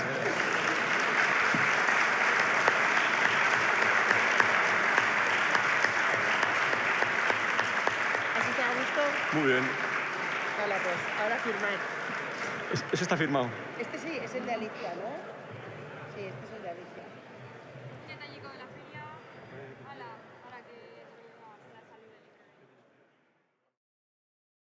Me hace especial ilusión presentar a Héctor Campo porque somos compañeros de trabajo. Entonces, normalmente no estamos para poesías, estamos para otras cosas. Y hoy pues vamos a disfrutar un poquito, porque luego para disfrutarlo completo hay que ver el poemario, de qué es lo que ha explicado él en este poemario titulado El cierzo y la buhardilla. Un título muy sugerente y yo creo que muy al calor del brasero o de esa buhardilla donde todos podemos disfrutar un ratito. Así que yo no me gusta dar muchos datos de las personas que presentan el libro, porque la biografía va por un lado y la pasión escritora va por otro, pero sé que él, pues su gran pasión, además de otras muchas actividades, son la poesía y la enseñanza. De la enseñanza participo cada día y ahora voy a disfrutar con sus poemas. Gracias, Héctor, por querer presentarlo aquí, aunque es un libro que ya ha viajado muchísimo. ¿Quieres este? Es que os resulta más cómodo este. Vale, sí, yo creo que sí. Vale, ¿ese está apagado o está encendido? Todos están encendidos, pero no te preocupes. Bueno, buenos días. Gracias a los asistentes por estar presentes aquí y haber venido a escucharme. Gracias en primer lugar a Olga Asensio por haberme invitado a participar en la Feria del Libro Aragonés como autor. Me hace especialmente ilusión porque es el primer libro que publico. Llevo ya bastantes años escribiendo, pues prácticamente desde los 14 años. Y finalmente, pues bueno, me he decidido, después de muchas dudas y bastantes miedos, me he decidido a publicar este poemario titulado El cierzo y la buhardilla. Voy a ir describiendo un poco cómo se fraguó el libro. También comentaré la finalidad comunicativa y luego leeré algún poema representativo para que os hagáis una idea un poco de por dónde va el libro. Bueno, en primer lugar hablaré de por qué publicar este libro y no otro, porque en realidad ya llevo unos cuantos poemarios escritos, pero sin embargo ha sido El cierzo y la buhardilla el que finalmente he decidido publicar. En realidad publico y no otro porque cuando me encontraba escribiendo el libro surgió un hecho muy curioso. Yo por aquel entonces estaba leyendo el mejor libro del mundo de Manuel Vilas, donde entre otras frases lapidarias o comentarios con cierta enjundia que recogían en ese libro, se encontraba uno que a mí me hizo mucho reflexionar. Y era algo así como que los profesores de literatura nos habíamos olvidado de la vida. Entonces, claro, a mí eso, como docente, me llegó bastante adentro. Ya no solo por lo que implica, que en parte tiene mucho de verdad, sino por el hecho de que yo soy profesor de instituto y además profesor de literatura. Entonces, pues claro, ahí es cuando dije, tengo que crear un poemario donde la vida sea protagonista y al mismo tiempo pues me demuestra a mí mismo que los profesores de literatura no solo no odiamos la vida, sino que podemos hacer de la vida una herramienta a disposición de la belleza y del arte. Este es un poco el punto de partida. Fue como una especie de órdago que me lanzó Manuel Vilas y a partir de allí, pues bueno, yo ya había escrito algún poema, pero me convenció más que nunca de que efectivamente la vida y la realidad cotidiana tenía que estar presente en el poemario. Parto un poco de eso, de cómo encontrar la belleza, lo lírico, dentro de la realidad cotidiana. Esa es un poco la intención comunicativa que persigo. En realidad el libro... ¿Se oye bien, no, Olga? Sí, es que detrás nos oyen perfectamente. Vale. Donde no nos oímos es aquí. Vale. El libro está ambientado en cuanto al espacio en la zona donde yo resido, que es el Somontano, pero podría aludir perfectamente a cualquier entorno natural en el que el espacio y la naturaleza encontrasen un modo para crear emociones poéticas y transmitir belleza. Parto un poco de la emoción del paisaje, pero si os dais cuenta en el libro, el título, además de incluir una palabra relacionada con el paisaje, que es el cierzo, también habla de la buhardilla. La buhardilla es la parte de la casa donde nos sentimos protegidos, ya no solo por la forma del propio espacio abuhardillado de la casa, sino sobre todo porque nos preserva y nos protege de la influencia del cierzo. El cierzo, como elemento natural, transmite fuerza, transmite profundidad, transmite también arte y poesía, porque os puedo asegurar que ahí en la zona donde yo resido, cuando sopla el viento, sopla y de qué manera. Bueno, pues el libro hace un homenaje a la naturaleza, pero también a ese componente natural, a ese elemento atmosférico que es el cierzo. Está expresado en clave simbólica, porque en realidad el cierzo no solo es un aire, sino también es el reflejo de todo el entorno, de todo el contexto social y todo lo que en realidad en el día a día pues nos molesta o nos desagrada como seres humanos. Voy a ir un poco diciendo ya qué entiendo por poesía, por qué he escrito un libro en este sentido, y voy a ir leyendo algunos poemas más representativos del libro para que os hagáis una idea de por dónde va el poemario. Bueno, para mí sobre todo escribir Vale. Escribir es un proceso de comunicación. Proceso de comunicación que se establece en el mismo momento en el que el autor decide escribir, se entabla una dinámica comunicativa entre el lector, la obra y el autor que hay que cerrar. Y se cierra en el momento en el que el libro es decodificado y leído por el lector. Oro parece, plata no. No es. Es... La Olga. Venga, Olga, es la Olga, que claro no que tenemos sí. todo el día. Un aplauso para Olga. Olga. Olga, soy Olga. Bueno, venga. Esto estaba todo más que ensayado, ¿eh? Que hemos estado aquí hace ratos ensayando, hasta nos hemos comido unos churros ensayando este momentazo. Bueno, como todos sabéis, y ya veo que dirigís las miradas hacia la pantalla, ahora vamos a hacer la presentación de las novedades y del buen y numeroso trabajo que hacen estos dos chicos, a los que casi, bueno, yo no los voy ni a presentar. Que se presenten ellos y entonces que nos cuenten. Pero sí que voy a anunciar una cosa, y es que esta tarde, en las actividades para los niños, pues van a poder disfrutar, niños y mayores. ¿Nos dejáis que vayamos también los mayores o no a las actividades de los niños? Cuanto más mejor. Porque Luis Orús os contará también qué es lo que va a hacer esta tarde con los pequeños. No se los va a comer con patatas ni nada de eso, ¿eh? Los va a poner a trabajar, que es lo que tienen que hacer los niños para que crezcan bien. Y ellos, como han trabajado mucho, por eso están aquí, para presentar sus libros. Y ahora ya me callo, va. Hala pues. Qué bien habla esta moza, ¿eh? Madre mía. Bueno, somos Luis Orús y X Karma la Vida. Y lo primero, que no vamos a presentar los libros que hemos hecho los dos, sino que vamos a presentar los libros que hemos hecho el colectivo Malavida, bueno, algunos de los que hemos hecho este 2025. Un año que tiene difícil rima. Sí, y que No los sé si hay libros están algún puestos poeta aquí en por aquí. carrerilla como si fuera el tren. El cámara creo que tiene aficiones a la poesía. No sé si eres capaz de sacar alguna rima con el año. Bueno, y hemos publicado mucho material. Aquí solo hemos traído una parte, porque a -4 como mucho nos vamos, que no queremos ser más turros de lo que ya somos. Y sobre todo nos hemos centrado en el público infantil, pero hemos hecho una producción muy variada. Tenemos música, poesía, dinosaurios, fantasía, Navidad, superhéroes, historia de Aragón. Y hasta aquí la presentación. Venga, muchas gracias. Y... Moltes gràcies. De eso nada, Luis, que tienes que contar cosas. Bueno. Pues como decía Carlos, hemos hecho una producción muy variada.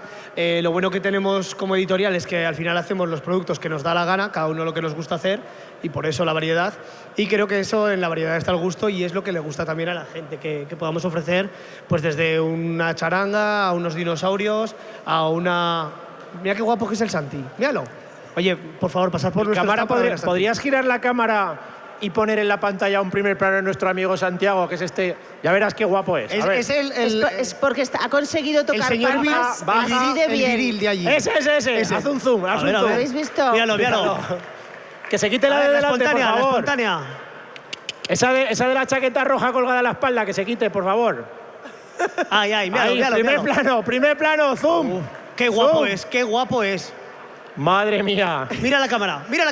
Las manos encima de la mesa. Y el señor malo que está detrás, ahí escondido, que está diciendo, y a mí no me nombran. Qué guapi. Es que Roberto es mejor persona, pero no es tan guapo. Sí, amigos, este es el stand de Malavida. Una fiesta constante. Bueno, pues es que tampoco... No sé qué vamos a decir. Bueno, libros que hemos hecho, venga. Eso, a ver, tenemos... No son los de la editorial, son los que hemos hecho los miembros del colectivo, que somos un grupo de artistas que hacemos un montón de chorradas. Tenemos... el cómic de Artistas del Gremio, que este año celebran 20 años, y lo ha hecho el guionista Diego Peña y el dibujante X Karma la Vida, que soy yo, y lo editan Artistas del Gremio. El libro de Pregunta Ediciones, La Ardilla Secreta, te da una piruleta, de Pilimar Aguilar y X Karma la Vida. El libro Me encantan los dinosaurios, de Luis Orús, que es un cuento rimado en mayúsculas para niños y niñas peques, de una niña que le encantan los dinosaurios. El título no engaña. Da lugar a spoiler. Beatuco y el Vicente Mágico, que es un libro que he hecho yo para la Fundación Camino Lebaniego y el Gobierno de Cantabria, que es un chaval en el siglo VIII que descubre la escuela de Altamira y sus movidas. Magia, fantasía, bueno. Trajín navideño, que es un libro de la editorial... ¿Cómo se llama? Apache. Apache, que lo ha escrito Roberto A veces Malo. Apache y otras no Apache. y con dibujos de Luis Horús, un cuento sobre la Navidad. Super Gómez y los Cuatro Fantasiosos, que son personajes totalmente inventados por Calitos, no basados en nada. Que Calitos afortunadamente este año no viene, se queda en su casa. Madre mía. Para regocijo de toda la población montisonense. Por fin habéis desvelado la respuesta a la gran pregunta. ¿Dónde estaba Carlitos? Bueno, para desengaño de prácticamente toda España, siento decir que no ha muerto. Lo siento mucho. Estamos trabajando en ello, pero sigue vivo el hijo de... Casi lo consigo un par de veces este año, pero...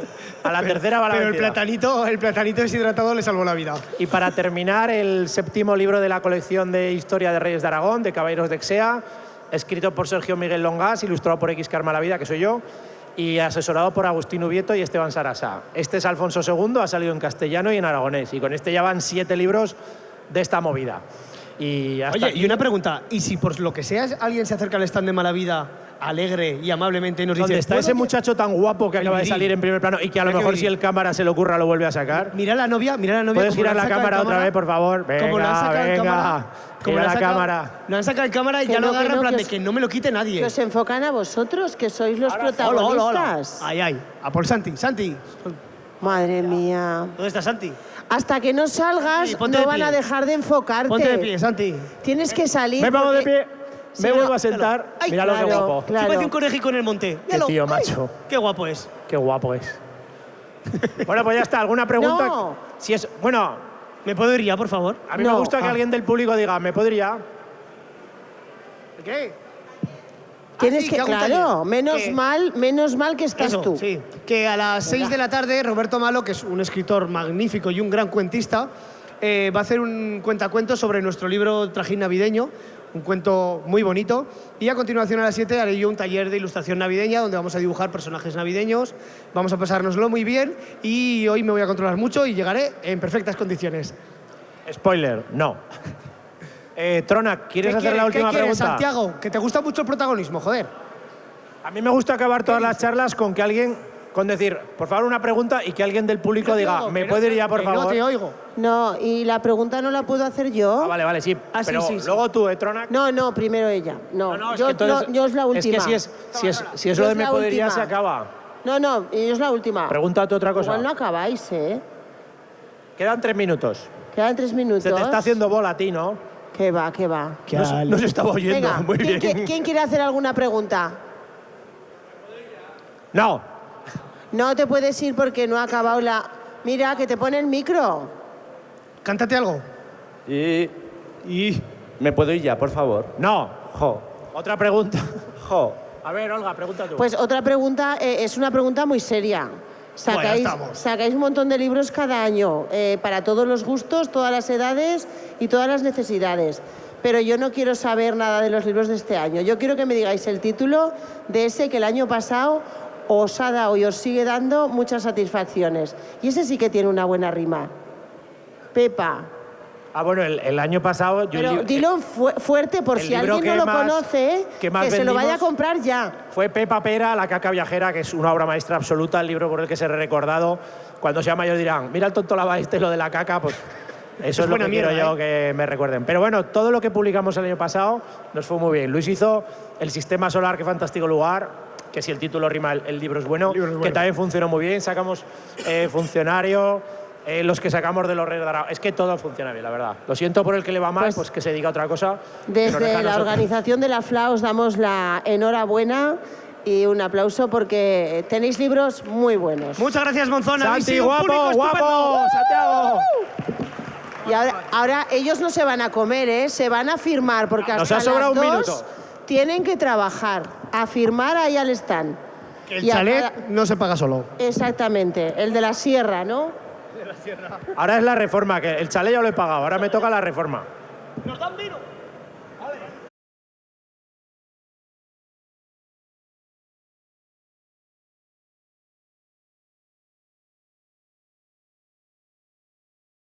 Bueno, pues buenas tardes. Damos comienzo a las presentaciones de esta tarde del domingo 7 de diciembre. Comenzamos con el Consello de Fabla Aragonesa, con Francho y con Chusé.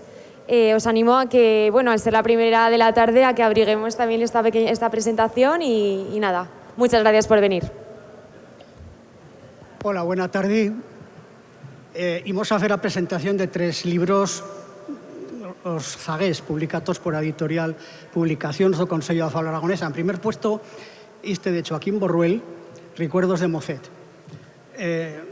Disculpar la ausencia de Joaquín Borruel, no villé porque ya lle baixo tierra a pé de catón. Entonces, pues, foi a presentación do suyo libro yo mismo. Joaquín Borruel Buil nació en 1934 en Sietemo, pero vivió casi toda la suya infancia y parte da súa xoventud en la Almunia do Romeral por cuestións de a guerra, porque quan teneba solamente 22 meses, en agosto de 1936, una bomba espaldó a casa suya de Sietemo y se tenieron que trasladar a la Almunia do Romeral, un lugar vecino, ao pie de Sierra da Sierra Guara, en do pues pasó gran parte da súa niñeza, como digo, e da súa xoventud. E por iso lo podemos considerar como un escritor de la Almunia do Romeral, de no Montano de Huesca. Moitos dos suyos escritos precisamente recrean o lugar suyo, os paisaches, as chens e as vivencias dixe lugar, onde vivió nas añadas 30 e 40. En octubre de 1950, con casi 16 añadas, ingresa en lo que se clamaba allora aspirantado salesiano, en Huesca. E a cambio de seguir a formación e os estudios, pues treballa en a cocina. Astille como se curtió y digamos que fació un aprendizaje profesional pues acelerato, ¿no? Y ya toda la suya vida trabajó de guisandero. Emigró a Cataluña y gran parte de la suya vida trabajó como guisandero en o minchador de una interpresa de Olot. Y allí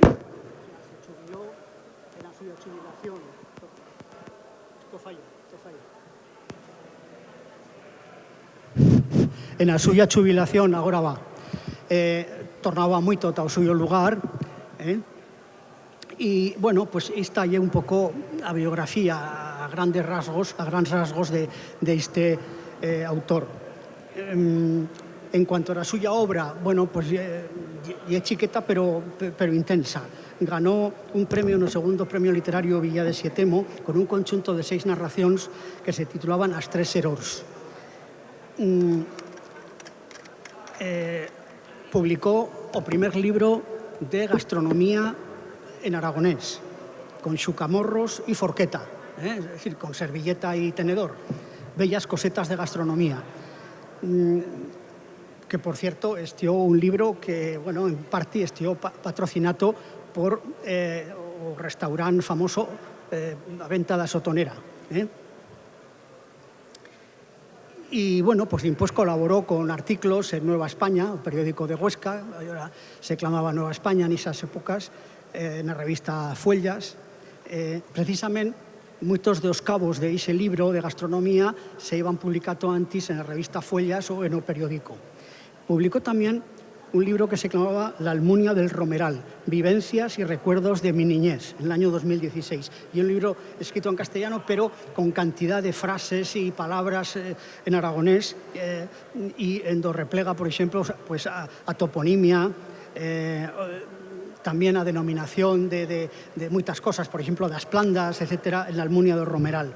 Tengo que decir, sin embargo, que lle un texto ya con unas cuantas añadas, estió ganador de o primer premio Pedro Lafuente de o Concello de Huesca, y como nos ganaban a publicar as obras ganaderas y como yo pues plegaba de xubilame, pues decidí hacer un autopresent, un autorregalo de xubilación que lle este libro. Dicir que no lle el libro solo que mío, os textos prou que sí son dello, pero as fotografías son dun mesache de Chaca, de Jerónimo Hijos, y a maquetación que lle prou buena lle de un amigo de Huesca, de José Ángel Alegre Buey, diseñador pues, profesional y que lo afeitó moito bien e mesmo ha emplegato o mesmo texto as unha serie de letras, de epígrafes como ilustracións, con o cual pues lle unha obra colectiva. Dicir pues que non lle o típico libro de viaxe porque claro, o literato se va de viaxe pero non dixa o literato en casa e bueno, lle unha versión moito particular que lle ofrezco de as cosas o título lle Follas de Abisinia, pero en realidad pues lle un viaxe por Etiopía. Ya sabes que Abisinia era o nombre histórico que le dieron os colonizadores italianos tiempo ave. Y bueno, quiero decir que lle un libro que de aspecto lle moito bien acotraciato, moito bien moito enfaramallato. Creo que el aragonés lle a luenga románica máis chicotona da planeta e por consiguiente creo que vía que se merece que editemos libros, estar posible de buena literatura y de feito con unas calidad estéticas y materiales importantes. Insisto que son que o que non sepa leer en aragonés dá o mesmo porque as fotos son preciosas. Y bueno, para rematar, pues como imos una miqueta raditor de tiempo, solo voy a leer que un texto. Rematamos de firmar una cincuentena de escritos en aragonés, un manifiesto en contra de a grafía oficial de una luenga no paso oficial como el aragonés, y había un editor famoso que podía estar por la sala pero que no ville, que nos aclamató felalos y cretinos. Quiero decir, desde aquí quiero reivindicarme como felalo más gran de todos los escritos en aragonés o millor cretino de todos, y que dato que a felalez y sobre todo a cretinez pues tiene o tema de a cretinez tiene al tubaso a mesma raíz etimológica que a cristiandad. Pues voy a leer un texto que va de a cristiandad primitiva, de aquellos tiempos que yo veía en Etiopía, de cuando a iglesia era nina. O texto en cuestión se clama pudor de multitud, y si Belún tiene o libro pues en la fuella 20. En Etiopía descubrí aquellos tiempos en los que la iglesia era nina. Todos los días do mes tenían bella celebración. Todos los días 23 era San Chorche, o 29 San Graviel. Acudimos en una chiqueta barca a motor da una romería que se feba en uno de los muitos monasterios do lago Tana, plebeba Pozals. A través del agua buro do lago iban e venían plenizas de chen, barcas, motoras e mesmo vels transbordados. Bueno, y para rematar con las novedades de publicacións do Consello da Fala Aragonesa, presentamos Espurnas de Cadiera y Fogaril, que é o número 18 da colección Atuca, de Vicent Fuster Santaliestra. Al autor non creo que calga presentalo, e prou conoxito por todos.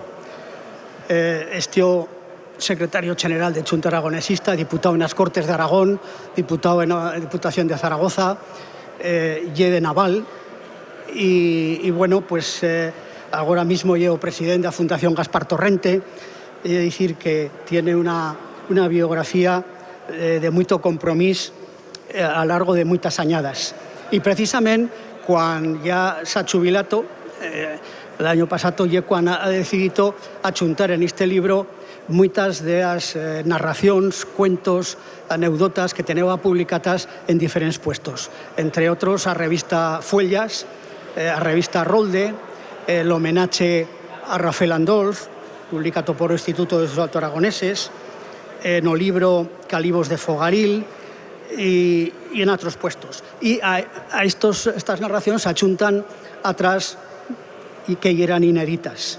En total son 40 cuentos, cada uno ilustrado por una fotografía alusiva a un lugar arredolada de lo que se charra en o cuento ise. Y bueno, se trata de cuentos en sentido muy amplio, ya que más son historietas, suceditos, chanadas, que pasaron de verdad, o bien que han quedado, o bien son inventados, pero que parece que ocurrieron de verdad, y que han quedado en la memoria de Achén, y que se recuentan pues, como cosa graciosa, chuzona, usomarda. En cualquier caso, como cosa propia y tradicional de Lugás do Semontano, de Sobrarbe y de Ribagorza. Dos 40 cuentos que son 15 se refieren a Lugás, 13 a mosens, caseras y sacristans. Estos son los más picantes, digamos, ¿no? Y 12 a broxas, diaples y supersticiones. Ya o título Espurnas de Cadiera y Fogaril y es prou significativo. Para dar cuenta que cuando los hermanos Grimm publicaron a suya replega de cuentos, la clamaron cuentos de Anineza e do Fogaril replegatos da tradición. Bueno, solo que en alemán, ¿no? Pero la manixeba a palabra Fogaril. También veíamos aquí a palabra Fogaril en el título del libro de Vicent Fuster. Porque esto remite a tradición compartida en familia. Y de la misma traza que los cuentos de Grimm destacan por su valura etnográfica, lingüística y literaria, asinas también las historietas que replega Vicent Fuster, pues cal destacar que tienen valura desde esos 3 puntos de vista. En primer puesto, valura etnográfica, porque hay una aportación para la replega de la tradición oral. Yo soy Israel, soy escritor, ilustrador y editor en la editorial Ola Mostro y estoy con Alexandra. Hola, yo soy Alexandra. Pégate más, Ani, pégate más. Hola, yo soy Alexandra y vengo también a presentar el libro La Luna y Piñón, la ardilla de las campanas. Venimos a hablar de Luna y Piñón, la ardilla de las campanas, pero antes voy a hablar un poquito de los libros que hemos publicado en Ola Mostro este año y que podéis encontrar ahí a Mariela en el puesto de Ola Mostro. Y nada, primero hemos publicado Abelina que berrinche, que está por allí, que es de la colección Vallamorro, y es un libro con lenguaje del cómic súper genial, divertido, ilustrado por Tania Ávila y escrito por Jesús Burgoa. Y por ahí tenemos el último de los últimos libros que he hecho yo, que ha sido Un mundo sin música, escrito conmigo y con Mariela, y Voraz, publicado con la editorial Volteletras. También en Ola Mostro hemos publicado el premio Ola Álbum, que está por allí Florentino que berrinche, y Cazadores de monstruos y Momia. Pero vamos a hablar de Luna y Piñón, ¿verdad, Alexandra? Sí, Luna y Piñón es una novela que hemos escrito este año, hemos publicado este año. Hemos publicado este año, porque realmente la escribimos ¿cuándo? La escribimos, empezamos a escribir en verano del año pasado. En el 24 se escribió, ¿verdad? Sí. Y la hemos terminado de dibujar este año. Y por aquí tenemos a Luna y Piñón, la ardilla de las campanas, que es una colección que hemos decidido hacer. Y no es el primer libro que hacemos juntos, ¿verdad, Alexandra? También hicimos años anteriores, en 2019, un álbum ilustrado de la colección Monstruos Divertidos que se llama El Monstruo Fiesta. Vale, el Monstruo Fiesta lo hicimos cuando Alexandra era muy pequeña y para ese libro Bueno, quiero que veáis un pequeño vídeo, que ahí veréis un poquito de todo esto de Luna y Piñón y del Monstruo Fiesta. Vamos al vídeo.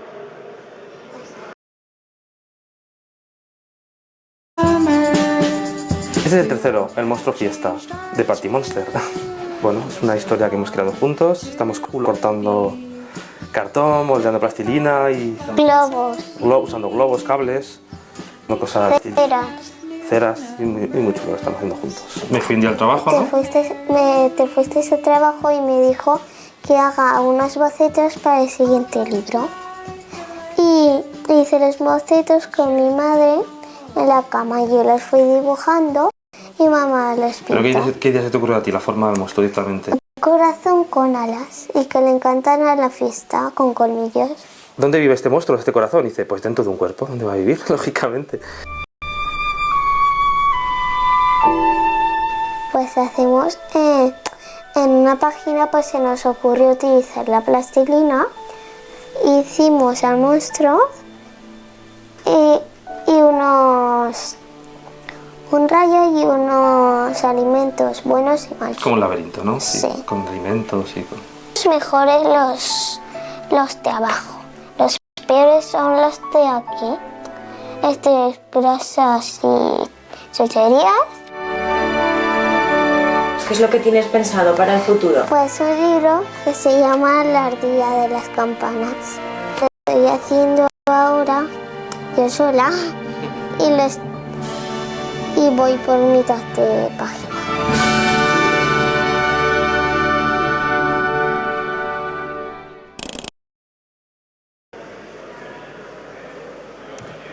Y como podéis ver, ya cuando terminamos el Monstruo Fiesta, surgió un pequeño libro que hizo Alexandra de pequeña, que se llamaba La ardilla de las campanas. Ahí tenéis la portada y Alexandra nos va a contar un poquito sobre él. Bueno, pues a mí la historia se me ocurrió un día en clase, pusieron una película porque eran vacaciones y pues yo como ya la había visto, pues dije, bueno, pues voy a hacer otra cosa, voy a dibujar. Entonces lo primero que se me ocurrió fue hacer un libro. Cogí unas 20 hojas, las doblé por la mitad y pensé, bueno, ¿ahora qué puedo escribir? Y lo primero que se me ocurrió fue una ardilla que le encantaban las campanas. Y dije, ya sé, se va a llamar La ardilla de las campanas. Bueno, pues empecé en el colegio a hacer la portada y en casa día a día iba escribiendo un poco de la historia. Claro, y Alexandra me dijo, nos contó esa historia, ¿no? De una ardilla que estaba enamorada de una campana y una vez la campana dejó de sonar. Sí, porque la torre se cayó en la historia y entonces ella fue empezando a buscar así campanas y un refugio porque ella veía como la torre su casa. Entonces fue buscando. Yo rescaté esa historia y pensé hacer un álbum ilustrado con esta historia, porque digo yo, a ver, la creatividad de los chavales hay que utilizarla para hacer libros y se me ocurrió trasladarla al pueblo de Belchite, ¿vale? Y tenemos aquí un momento muy concreto de la historia que ocurrió en ese pueblo, ¿vale? En la Guerra Civil, pero en este libro, como es un libro infantil, hemos evitado poner todo sobre guerra, sobre muerte y todo esto, simplemente está contado por unas ardillas. Este libro iba a ser un álbum ilustrado al principio, pero se quedó en un cajón, ¿vale? El libro, tenemos ahí la inspiración para escribirlo, lo que hicimos, ¿vale? Se quedó en un cajón en un tiempo, y tiempo después, ¿qué decidimos hacer, Alexandra? Pues años después se nos ocurrió la idea de convertir ese álbum ilustrado en una novela. Entonces empezamos a desarrollar un poco más la historia con más trama y más personajes y pues empezamos en verano de 2024 a escribirla. Y esta novela, que bueno, finalmente fue una novela como podéis ver, tuvimos que escribirla juntos, son 12 capítulos, incluye cómic, ¿vale? Es una historia que hemos decidido en algunas acciones incluir cómic así más animado para los chavales y bueno, 12 capítulos que nos costó escribir unos 4 meses, que no es algo corto, nos costó un poquito. Y trabajar juntos yo creo que es lo que más al principio nos costó, ¿verdad, Alexandra? Sí, cogíamos cada uno nuestro dispositivo y nos poníamos a pensar, venga, ¿ahora qué podemos escribir sobre la historia? ¿Qué vamos a desarrollar ahora? Estamos en esta parte y vamos a desarrollar que les ha pasado tal cosa. Eso es. También por mi parte fue unir los estilos de ilustración. Como podéis ver ahí en las imágenes, se pueden ver bocetos que están totalmente mezclados de míos con los de Alexandra. Y crear los personajes poco a poco, que van saliendo más. Desde el álbum principal hasta lo que fue la novela, surgieron muchos personajes más y la cosa luego se transformó en lo que podéis ver a continuación. Ahí tenéis ya las ilustraciones, los primeros bocetos originales transformados en color, ¿vale? Y decidimos, ¿qué decidimos hacer con este libro, Alexandra, al final, con Lune Piñón? Pues decidimos convertirlo en una colección que se basaría en varios libros. Ahora, por ejemplo, estamos escribiendo la continuación, que es Luna y Piñón, un cascabel entre las hojas. Eso es, ya tenemos el primero publicado, que es Luna y Piñón, la ardilla de las campanas, y el año que viene sacaremos Luna y Piñón, un cascabel entre las hojas. Hola. ¿Ya? Justo. Horario las 5 en punto, con mi amigo Fran Martín. Bueno, estamos con Fran Martín, historiador y profesor del Instituto de Roquetas de Mar, en Almería, natural de Berja, cerquita de Almería. Presenta la vida de López Arrieta, natural de Las Pedrosas, donde ayer lo presentamos en su pueblo natal. Os dejo con él, que hay poquito tiempo, y disfrutar de su presentación. Gracias. Muchas gracias, Rubén, por tu cariñosa presentación. Muchas gracias por abrazar la historia de un aragonés como fue Antonio López Arrieta, sargento del Ejército Popular de la República. Y diréis que cómo nace esta historia al escribir este libro. Yo, como investigador de la Guerra de España, tengo muchos lectores a un lado y a otro de los Pirineos. En esa red tupida de franceses que también adquieren mis libros, apareció un francés de Martigues, una localidad cercana a Marsella, que adquirió mis libros. Poco a poco me hablaba por las redes sociales y me decía que su padre también había hecho la Guerra de España. Yo traté de ayudarle a buscar documentación y encontré muchos datos y muchos documentos históricos en los archivos militares sobre su periplo en la Guerra de España. Se lo pasé a su hijo y ahí creció el nivel de amistad y confianza, y poco a poco se fue sintiendo más cómodo con esa amistad virtual que teníamos, hasta que comenzó a mandarme fotografías de puño y letra de su padre, escritas en un diario de guerra y exilio, que con el tiempo pude conocerlo e investigarlo, de 200 páginas de extensión que escribió en primera persona, ya os digo, un documento primario en 1939. El sargento López Arrieta era natural de un pueblo, Las Pedrosas, de Zaragoza, donde ayer tuvimos la oportunidad de que la historia del soldado volviese a sus orígenes. ¿Por qué se llama Memorias de un brigadista este libro? Este es el protagonista. Porque él era uno de los tantos emigrantes españoles desde los años 20 que se había ido de España buscando un futuro mejor, donde hubiese más oportunidades en Francia. Se estableció con su familia en 1923 en un pueblo marinero de la Costa Azul francesa, Martigues, muy cerca de Marsella. Allí, con 13 años, comenzó a trabajar. No había ido a la escuela, comenzó a salir adelante, a progresar en su vida. Allí conoció también a otros emigrantes españoles, y allí también conoció a la que habría de ser su mujer, Ginesa Sánchez Barquero, una murciana de Fuentelibrilla con la que se casó en el año 1934. Antonio López Arrieta había nacido en 1910, un día 1 de febrero. Murió en 1995, casualmente cuando yo estaba comenzando mi licenciatura en Humanidades en la Universidad de Almería. Un octogenario languidecía y partía hacia su último viaje en Martigues. Lo que no sabía la historia o el destino es que habrían de pasar casi 30 años después para que su vida o sus escritos se cruzasen con la mía y yo pusiese en la historia la verdadera y la particular historia de vida y de sufrimiento vital que vivió este aragonés en tiempos de la Guerra de España y en el exilio posterior del año 39. Esta es la portada del libro, allí está en el stand de la Fundación Anselmo Lorenzo. Gracias a los compañeros que me han dado la oportunidad de participar aquí, de venir desde Almería con toda la ilusión para contar esta historia una vez más. El año pasado fue cuando salió a la luz, creo que ya lleva un periplo de 8 o 9 presentaciones por toda la geografía española. Antonio López Arrieta, el día de su boda. Ahí lo tenemos en 1934 junto a su mujer. Me gusta que los libros tengan un antes de la guerra, un durante y un después, porque son personas y son historias de vida. Y no solamente es una historia bélica, sino es un ejemplo de cómo los españoles se adaptaron a sus circunstancias vitales a lo largo de las décadas de los años 20, los años 30, los años 40. Bueno, él estaba en Francia. En España comienza una sublevación militar en 1936, que todos conocemos y que no triunfó en las principales capitales del país. De esta forma, dimos paso a una guerra de conquista donde participaron más de 2 millones de soldados. Podríamos contar más de 2 millones de historias de la guerra de España, siempre y cuando hubiesen dejado constancia los 2 millones de combatientes que lucharon a un lado y a otro de las trincheras. Este no es el caso, hay muy poquitos diarios de guerra escritos por soldados en primera persona. Se estiman en unos 300 o 400 y algunos puede ser que estén escritos y todavía los historiadores no los hayamos descubierto.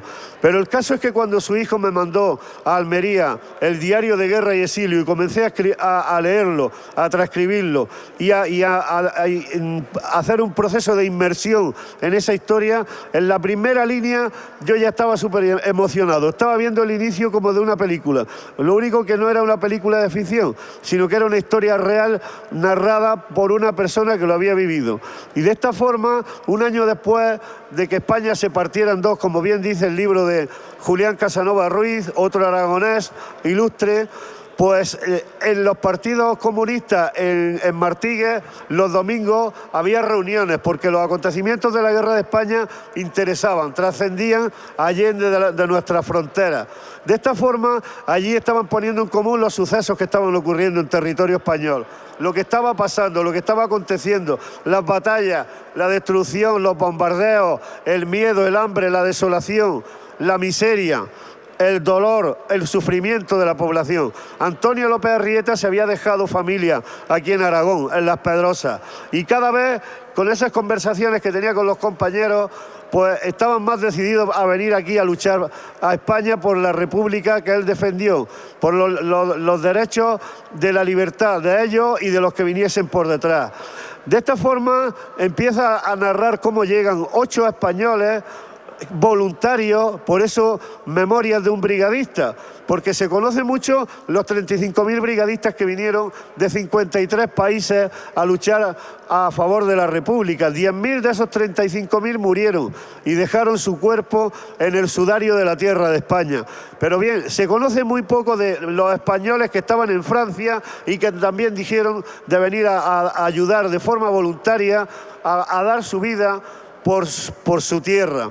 De esta forma, pues comienza un viaje en tren en Marsella, que lo comienza a narrar el 19 de julio de 1937, justo cuando estaba teniendo lugar en Madrid la batalla de Brunete, en el verano del 37. Ellos llegan a la estación de Portbou, en Gerona, de ahí llegan a la estación de Francia, Barcelona, se presentan a las autoridades militares y llegan al cuartel, como él dice en el diario, de Carlos Marx. Estas eran las casernas del cuartel de Carlos Marx, donde llegó el soldado, el sargento López Arrieta, en julio del 37. Solo que esta fotografía es del 24 de julio de 1936. Cientos de miles de milicianos se estaban movilizando de forma voluntaria, otros no voluntaria, para defender a la República del ascenso o del avance o del ataque atroz del fascismo.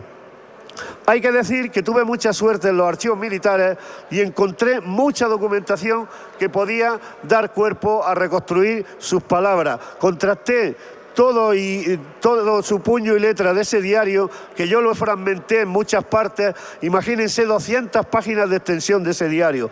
Pues claro, lo he intentado contextualizar todo para ver si todo lo que decía era verídico o no. Y todo contrastaba con los documentos históricos que yo pude ir contrastando y dándole veracidad a sus palabras a lo largo del proceso de investigación, que habría que durar 18 meses. De esta forma tenemos la unidad militar en la que que sirvió. Él era soldado de la 44 División, de la 143 Brigada, 570 Batallón, tercera compañía. Así lo decía un certificado de octubre del 38 en este documento expedido por uno de sus oficiales. Hay que decir que los historiadores que nos movemos en el mundo de la investigación de la Guerra de España, pues teniendo la unidad militar ya sabemos en qué frentes combatió.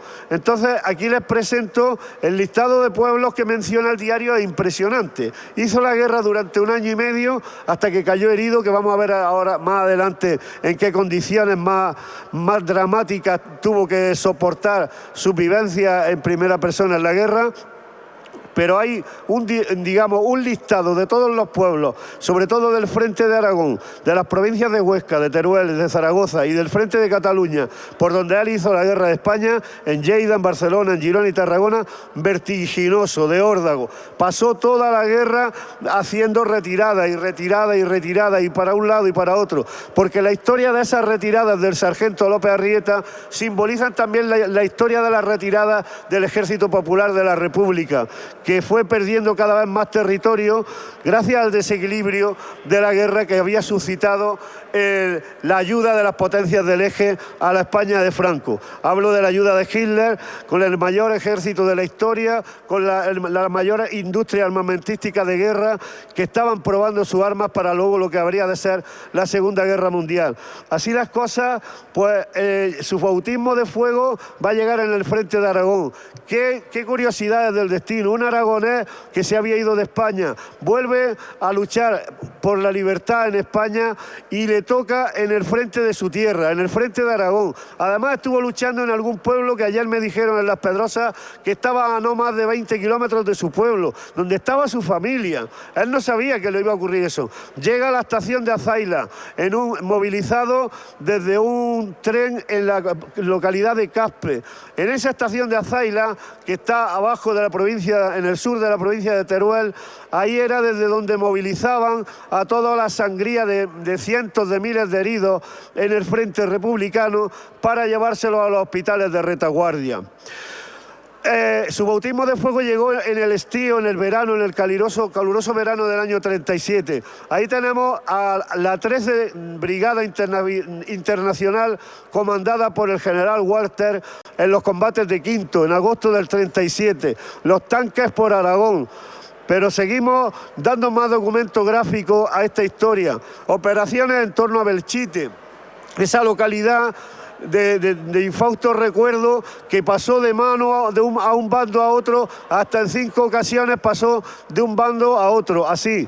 Bueno, pues ahí es donde llega el bautismo de fuego de Antonio López Arrieta. Ahí se enfrenta por primera vez con la realidad.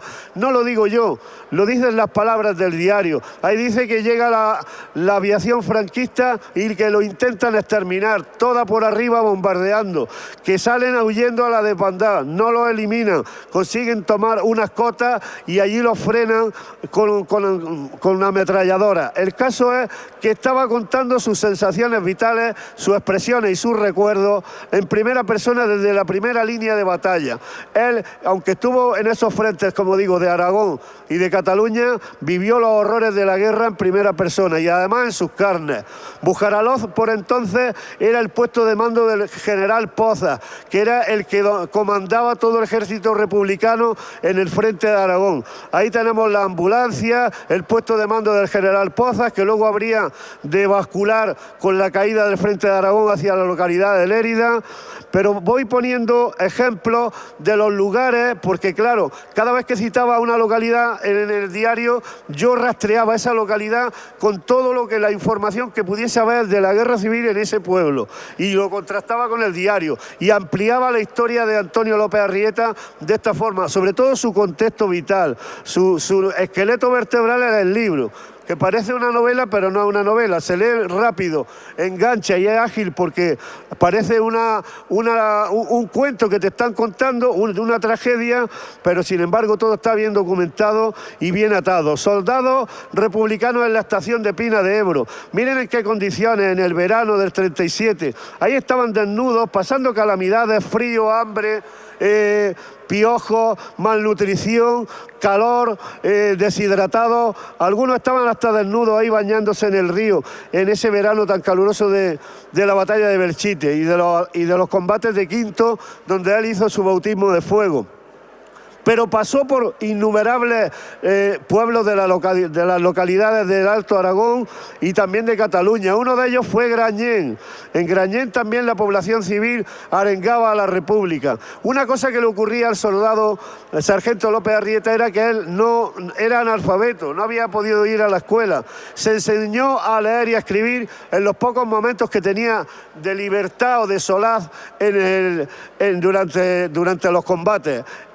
Gracias a los milicianos de la cultura, él adquirió la instrucción elemental, aprendió lo básico para poder escribir una carta y para manejarse. Gracias a que él quiso aprender, y en un tiempo de guerra, donde no había mucho tiempo, ni había muchas ganas, porque había mucho miedo, mucho pánico y muchas sensaciones de tristeza cuando sabían que los combates se estaban perdiendo y que los heridos y que los amigos caían, como ahora veremos más adelante. Gracias a que él quiso aprender, tenemos ese diario, y gracias a que tenemos ese diario tenemos este libro, la historia de uno más que viene a cubrir por un granito de arena más en la historia de la guerra civil en Aragón. Aquí tenemos un ejemplo que yo saqué de esta caricatura, que está sacada de una revista de trinchera donde otro miliciano llamado Manuel había aprendido también a leer y a escribir en las trincheras. Miren qué caligrafías tenían los soldados en aquellos tiempos en los que se aprendía en la escuela de la labor pedagógica de los maestros de los años 20, de los años 30. Pero esto se lo debemos a la labor de los milicianos de cultura, que abogaban por formar al personal, por formar a la tropa, y no formarla solo para la guerra, sino también para poder defenderse, para poder escribirle una carta a su familia, ya que esas cartas representaban el único cordón umbilical entre los frentes y la retaguardia. Hay más, mucho más en el libro. No tengo mucho tiempo para contarlo, pero les voy a hacer una especie de pequeños fogonazos para que vean ustedes las sensaciones vitales, se las imaginen en su mente. En Tamarite de Litera hubo un grandísimo combate cuando lo tomaron los franquistas. Creo que esto está en el Alto Aragón. Rubén, tú me corriges porque yo soy de Almería. No me sitúo muy bien de dónde están geográficamente, pero está por esta parte, ¿no? Bueno, en Tamarite de Litera, uno de los 8 que habían venido con él, Agustín Labastida, que era su mejor amigo, uña y carne, falleció el 2 de abril del 38 en los combates. No pudo saber ni dónde lo enterraron. Le preguntó a los camilleros. Allí no había tiempo ni de enterrar a los heridos. El caso es que a él le tocó mucho esa muerte. En su diario, en todas las páginas, en casi todas ponía 2 de abril del 38, Agustín Labastida. Él estaba pensando que algún día volvería a Francia y que tenía que decirle a la familia de Agustín lo que había pasado con él. Era su amigo del alma. Bueno, en abril del 38, las tropas franquistas lanzan la ofensiva del frente de Aragón. Conquistan todos los pueblos, Belchite, Quinto, y hacen que se bascule hacia el frente de Cataluña. Por lo tanto, las tropas republicanas tienen que seguir huyendo hacia atrás y cruzan la línea del Segre. Cuando van a cruzar la línea del Segre lo hacen por un pueblo, en esta unidad, por un pueblo llamado Balaguer. Pues ahí habían avisado que iban a volar el puente a las 3 de la tarde, que tenían que pasar y evacuar todas las tropas republicanas que venían pisándole los talones a los franquistas. Lo volaron antes de tiempo, lo volaron a las 11 de la mañana y muchas tropas republicanas no habían podido pasar, y muchas ambulancias y muchos heridos, y les perseguían los franquistas. Era el pánico. Los franquistas habían tomado los pantanos de Tren en el Noguera Pallaresa y habían abierto las compuertas. El caudal del río Segre por Balaguer era impresionante. Él, como pudo, a contrapeso con otro compañero, tiraron la arma, lo tiraron todo. pudieron hacerle frente a la corriente y pasar con vida el río, pero vio como muchos compañeros suyos se ahogaron, se los llevó la corriente y como los franquistas seguían tirándole a los que iban cayendo por el río.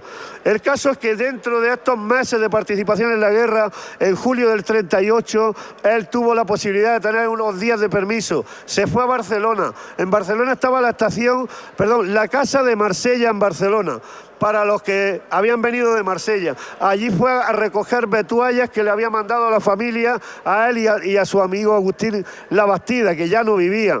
Tenemos mucha más documentación. Avanzadillas de Fuentes de Ebro, 17 de octubre del 37. Ahí hay un certificado de buena conducta del soldado aragonés Antonio López Arrieta. Y ahí demostraba pues que se estaba tomando la guerra en serio. Él no quería protagonismo. ¿Cómo se la tomó de en serio? Que sin que él quisiera lo ascendieron a sargento del ejército republicano. Y ahí estaban defendiendo el Bajo Ebro, en la localidad de Tortosa. Pues mandaba a sus soldados a por agua por la noche y cuando había luna llena los soldados no eran capaces de acercarse al río. Llegaban otra vez a donde estaban las tropas sin tener el agua y él bajaba el primero y decía, hombre, es que no podemos dejar a la tropa sin agua. Bueno, en esa dime y direte él demostró el valor para que sus hombres siguiesen haciéndole caso y fuesen responsables. Pero en uno de esos días, unos paqueos, tiros desde un lado del río, tiros desde un lado del otro, él tiró y a él le tiraron también y él decía que algo le había quemado la pierna. Una bala le traspasó el muslo izquierdo. Hay documentos de su herida, 7 de enero del 39. Ese día, Antonio López Arrieta dejó de ser un soldado de la República para convertirse en un herido del Ejército Popular de la República. Y el libro, la mayor parte del libro, es el sufrimiento vital de un herido republicano en la retaguardia. ¿Cuáles son sus sufrimientos vitales? Él iba con un torniquete, se estaba desangrando, lo llevaban en camilla, tenían que pasar por una carretera por la noche. Él les decía por dónde tenían que echar a los camilleros, porque estaban en el otro lado de la carretera batiendo con ametralladoras a fuego cruzado. El caso es que llega a la localidad de Reus. Esas iniciales que dicen ALA las firmaba él siempre en su diario. Antonio López Arrieta ponía ALA. He evacuado a Reus. Yo contrasto los bombardeos de la guerra en Reus. Él decía que cuando llega con la ambulancia a Reus, que se encontraron con un bombardeo. Eso es verídico. Lo he contrastado porque el mismo día bombardeaban Reus. Y él en su diario escribía la localidad y el día. Localidad y día. Y en algunos casos ponía hasta la hora. O sea que es está tan riquísimo en detalle. Es una intrahistoria de vida que habla mucho más que muchos manuales de la historia de España que se centran solamente en las batallas. Porque él te habla de la intrahistoria. Llegan a otro pueblo en una de la huida a la desbandada, un pueblo abandonado, también de Aragón. Yo no recuerdo ahora el pueblo que es, porque menciona más de 100 localidades en su periplo en la guerra, y se encuentran con un cerdo en una casa, y llevaban días sin comer. Matan al cerdo, se ponen a cortarlo en trozos, se ponen a freír carne, y cuando se ponen todos los soldados de la compañía a comer, otro bombardeo de la aviación franquista. Tuvieron que dejar el marrano allí, todas las carnes, y huir. Esas cosas también fueron parte de la guerra de España. Los sufrimientos vitales, marchas de más de 30 kilómetros todos los días, sin andar. Sigue la odisea, llegan al hospital de Reus. En Reus les dicen que el hospital había sido abandonado porque se acercaban las tropas franquistas. Se lo llevan al hospital más arriba, a Tarragona. Les dicen también 3/4 de lo mismo, que el hospital, el director lo ha abandonado, que los enfermeros también, que las enfermeras también, los sanitarios han ido, que tienen que buscarle otra solución más cerca. La herida se estaba infectando, el dolor era tremendo. Tiene la suerte de su vida, de encontrar la posibilidad de subir al tren hospital. Fíjense en qué condiciones iban los soldados en el tren hospital. He evacuado el Hospital de Sanidad Militar número 3 de Barcelona. Allí las condiciones cambian para él. Le limpian las heridas, le cambian los apósitos, encuentra una cama, encuentra un poco de comida, de calma, de desolación, ante tanta sinrazón y tanto sufrimiento vital. Ahí había otras condiciones, pero Barcelona era la ciudad más bombardeada de Europa. En 1938, en toda la era contemporánea, no ha habido una ciudad más bombardeada que Barcelona. En Barcelona era un día sí, otro día no, todos los días 5 o 6 bombardeos de la aviación legionaria italiana. Aquí tenemos más huellas de su hospitalización.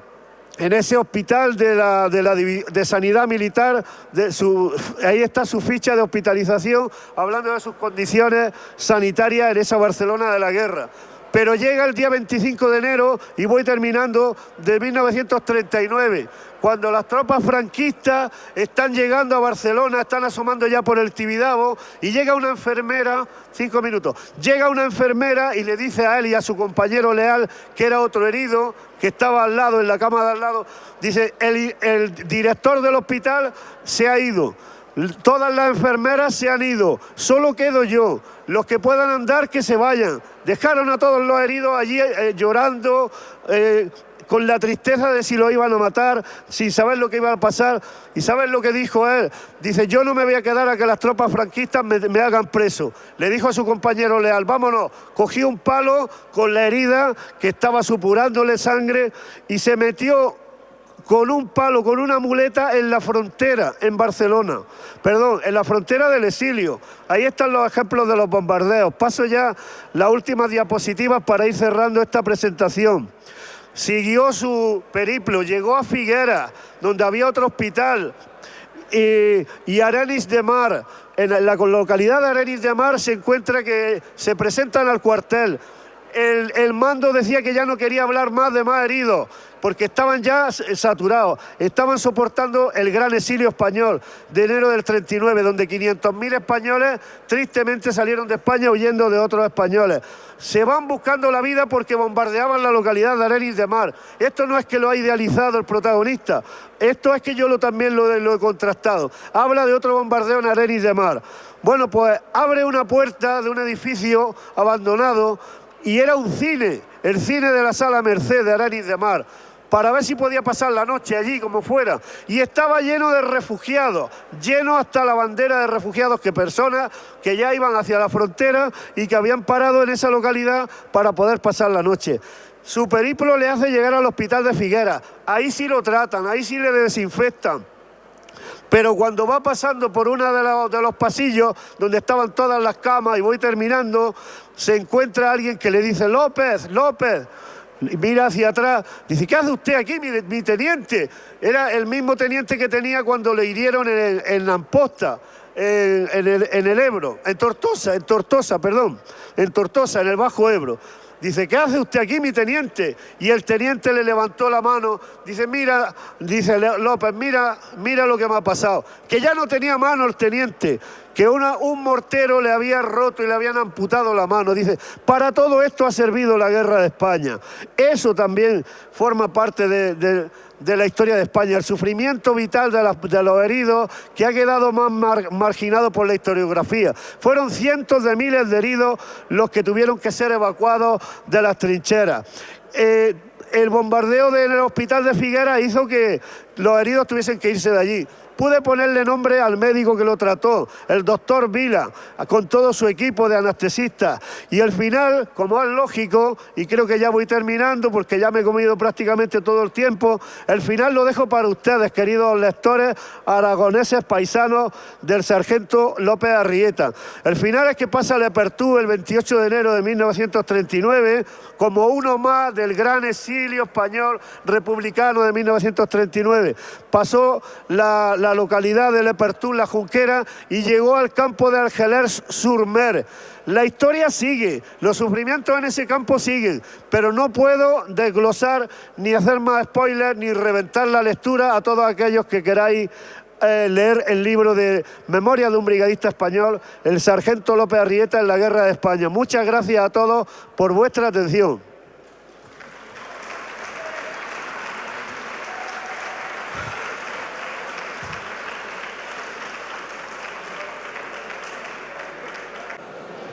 Soy Ninés Barcelona y vengo a presentar a unas compañeras muy especiales. Lo que puedo decir que son grandes emprendedoras y están ilusionadas por todo su trabajo que realizan. Primero voy a presentaros a Nerea Resa. Voy a coger el micro, ¿eh? Sí. Ahí, mejor. a Nerea Resa, que es periodista y nos va a presentar luego su libro, Un ser espacial. Después tenemos a Nerea Moore, ilustradora, que ya muchos conocéis de la zona, y Paula Beltrán, Miss Pauliz, de la editorial Tacita y Media, que ya me explicará eso de la media, a qué se refiere. Y como dice ella, una editorial chiquitina. Lo que te queremos preguntar un poco es que nos cuentes, porque lleva muy poco tiempo esta editorial, y nos cuentes un poco qué te llevó a crear una editorial a este nivel.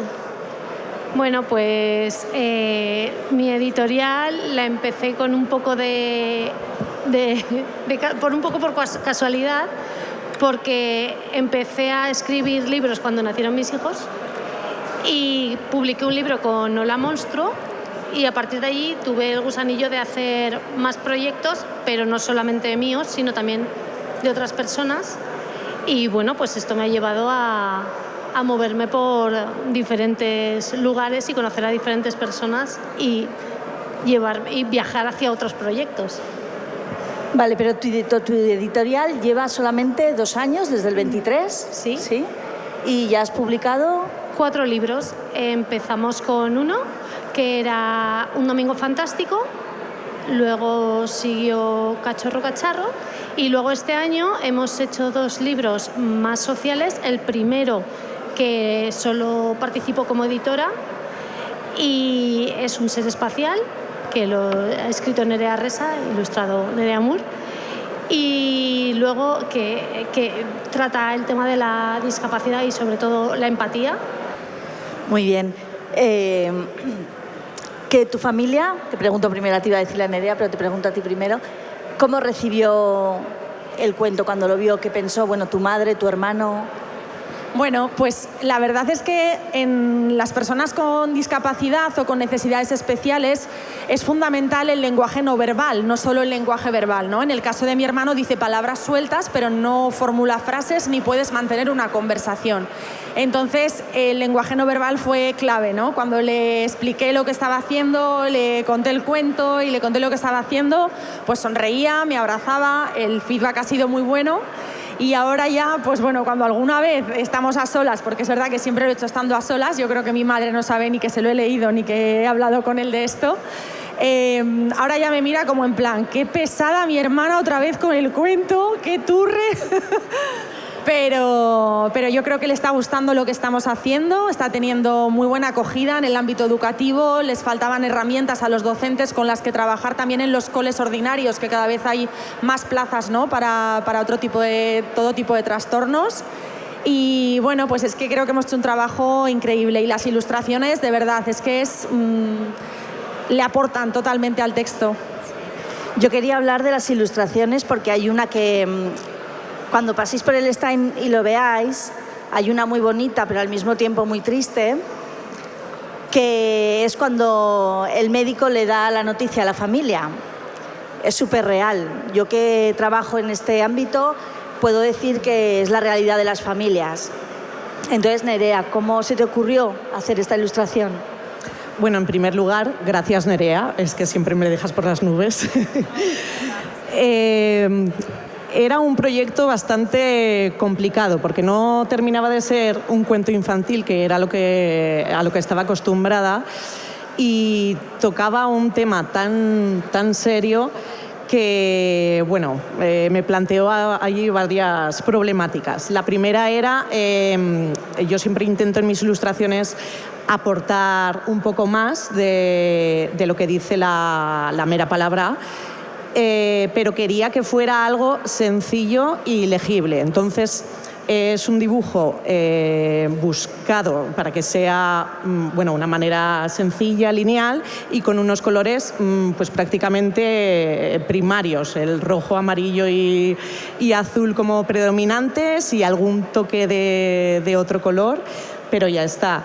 En todo el texto sí que esa página, que luego Nerea la cambió el texto porque no sabía muy bien cómo identificar ese sentimiento, que es cuando a una familia el médico le dice la realidad de su hijo, ¿no? De la problemática que tiene.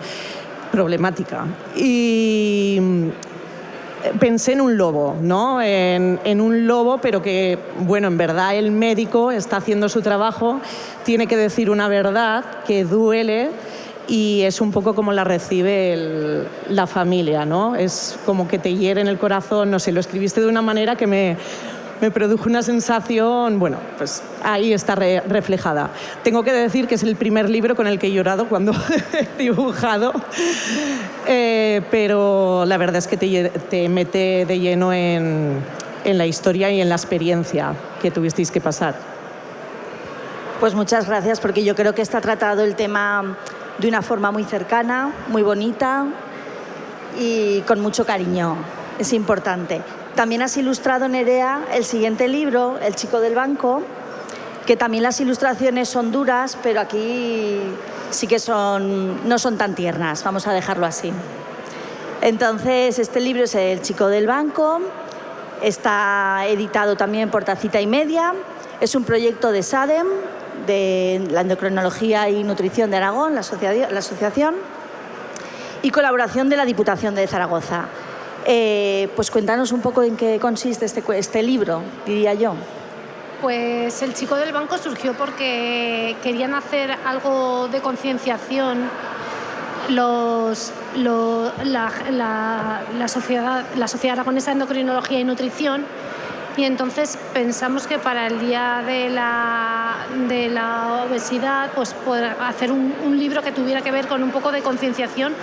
No solamente tratar a ese chico del banco que está solo con sus pensamientos, porque realmente aquí el texto, de nuevo Nerea hace magia aquí, porque el texto es como frases muy cortas, muy hirientes, pero la ilustración es la que te mete en el prólogo de José Javier Alfaro, que nosotros llamamos Pepe Alfaro, todos ellos de la zona de Navarra, Cascante. Borja, hola. Buenas tardes. De Cascante y Pepe Alfaro de Tudela.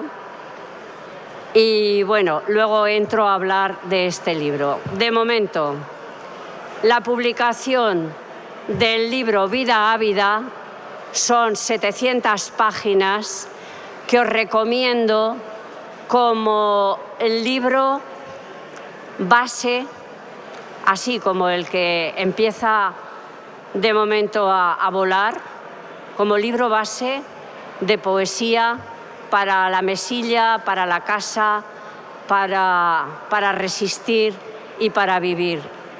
Ángel, antes de fallecer, por cierto, era asiduo de esta feria, amantísimo de todas vosotras en esta feria.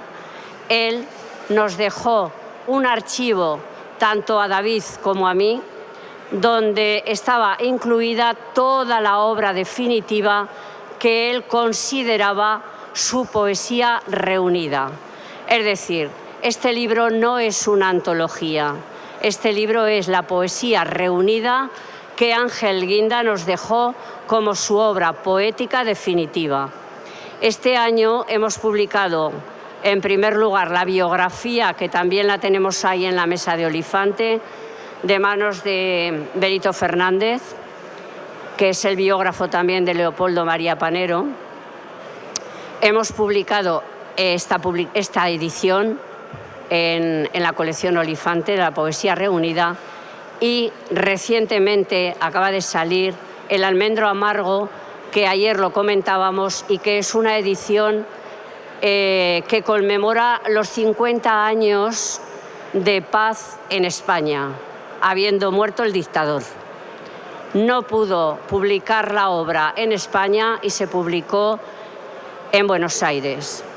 De esta edición, como es tan densa, tan intensa y a la vez tan energetizante, solamente aquí, en este momento, voy a leer un poema que es el que hemos puesto en contraportada y se titula El viaje interior. Espero que os llegue hasta el fondo, que eso estoy segurísima. Fuera de ti, no esperes encontrar lo que dentro de ti nunca has buscado. No es más hermoso el sol de otros lugares, por lejanos que estén. Lo que importa es la luz que da vida a tus ojos. No fatigues tus días en recorrer países en busca de otros mundos. No tardes en emprender el viaje a tu interior. No vaya a ser que pronto sea tarde. No estás de ti tan cerca como crees. Ni es tanto el tiempo de que aún dispones para descubrirte y conquistarte. Gracias, Ángel Guinda.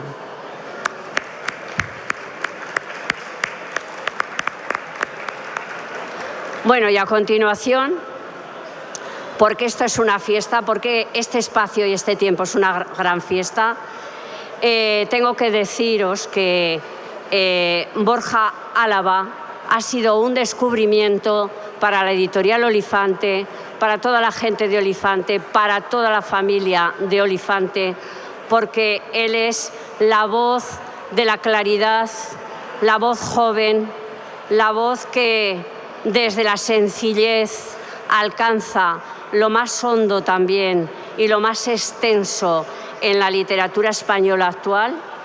Borja nos presentó este original, Haikus y Senrius, que luego va a hablar él, y bueno, a nosotros nos interesó muchísimo.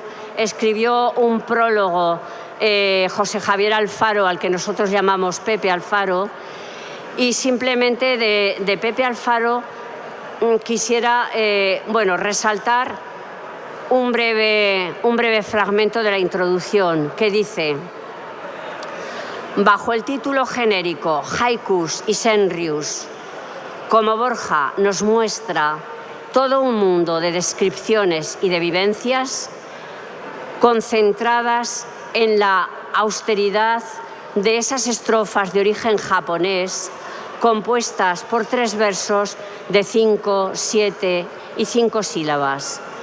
Cada estrofa actúa al modo de un fogonazo que nos desvela con su luz breve pero poderosa, a veces críptica, a veces esclarecedora, cuanto el poeta ve e interpreta en la naturaleza el haiku o vive en el universo de sus emociones el senryu. De aquí me gustaría comentar brevemente, porque él ha sido muy breve, la nota bio de Borja, que ha sido súper breve, pero que es una invitación a conocerle más. Borja reside en Cascante, de Navarra, no es licenciado en filología, no había publicado libros y tampoco tiene traducciones a sus espaldas, es decir, que ni le han traducido ni ha traducido él. Es padre de 2 hijos, forma parte del grupo literario Traslapuente de Tudela, en el cual hay muchísimos poetas amigos, entre ellos Pepe Alfaro, y sigue escribiendo a diario. Como dijo su amigo Chaplin, todos somos aficionados.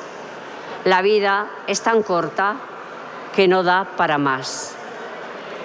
Y dicho esto, yo pasaría, porque me encanta y porque me parece un guiño superlativo, un guiño poético de un gran interés literario,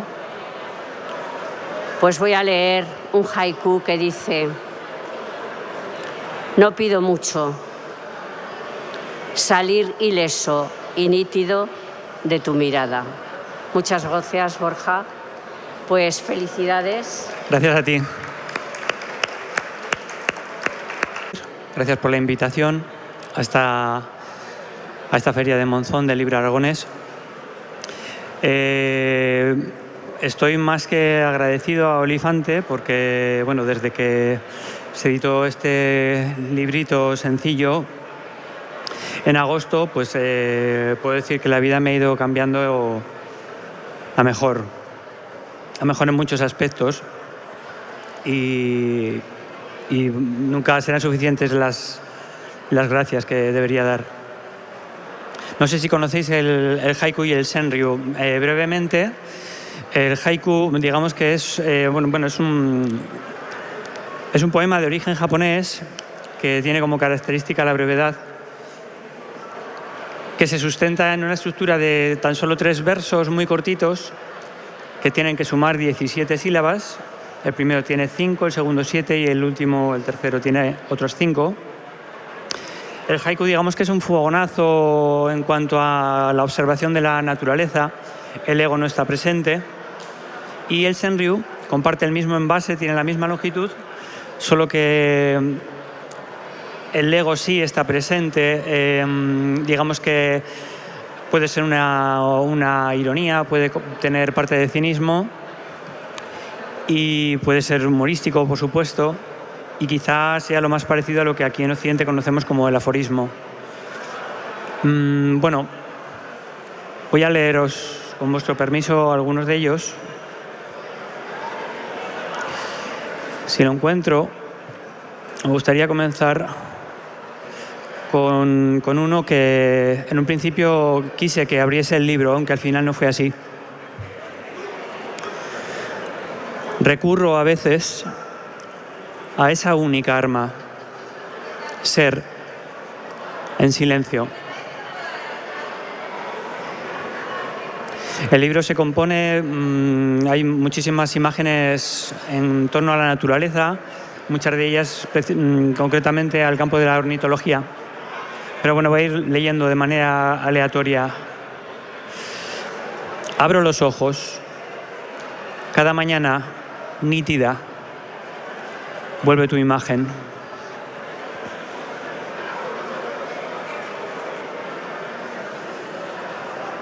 Mas abandóname a prisa, sin apenas apuntalarme. Tras la tormenta el sándalo revive y nos embriaga. Es más certera la ruta de los ciegos sin lazarillo. Un libro, La mala semilla, con Tropo Editores, que fue una sensación, y con Prames hizo también Las brujas y la condesa, ¿no? Que era sobre procesos brujeriles en Épila y su entorno, y Trasmoz también, y ahora Las endemoniadas del valle, con información que era, además de todo lo que se conocía, ha sacado nueva, y que es un historión tremendo, sobre un grupo de mujeres. Ahora os va a explicar él, pues que bueno, se supone que estaban endemoniadas. Él os lo va a explicar muchísimo mejor. Os dejo con Carlos.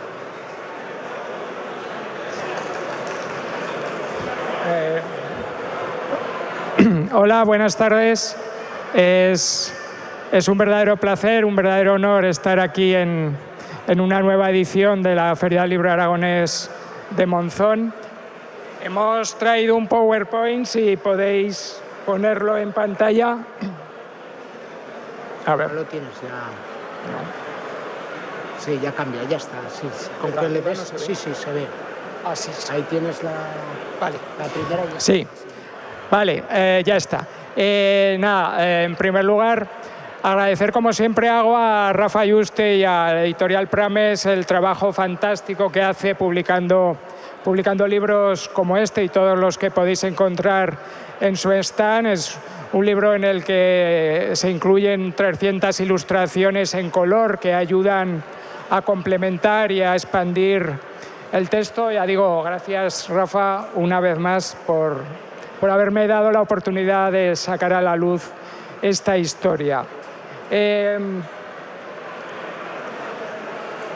Las endemoniadas del Valle de Tena recoge una de las historias más impresionantes de Aragón y una de las epidemias de posesión colectiva más importantes también de Europa, como vamos a mostrar.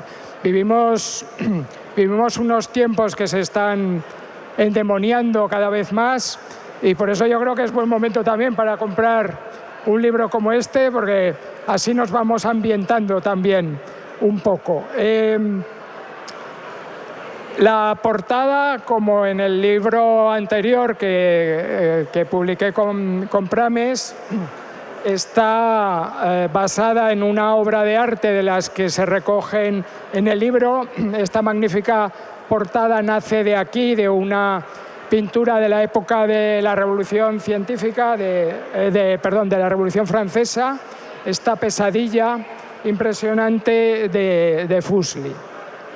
Como comentaba Rafa, llevo ya años investigando la historia de la persecución de la brujería en Aragón y en este caso esta epidemia de posesión demoníaca. La mala semilla, mi primer estudio se publicó hace 13 años y tuve también la oportunidad de presentarlo aquí en Monzón, en la feria. Justamente uno de sus capítulos recoge un episodio muy espeluznante que ocurrió en el propio Monzón y que luego estudié con mayor profundidad en un artículo que publicó CEIMOS. Si hablamos de protagonistas físicos, entre los acusados el principal personaje, y lo es, un gran y tremendo personaje, es Pedro de Arruebo, que vivía aquí en la casa de la Artosa.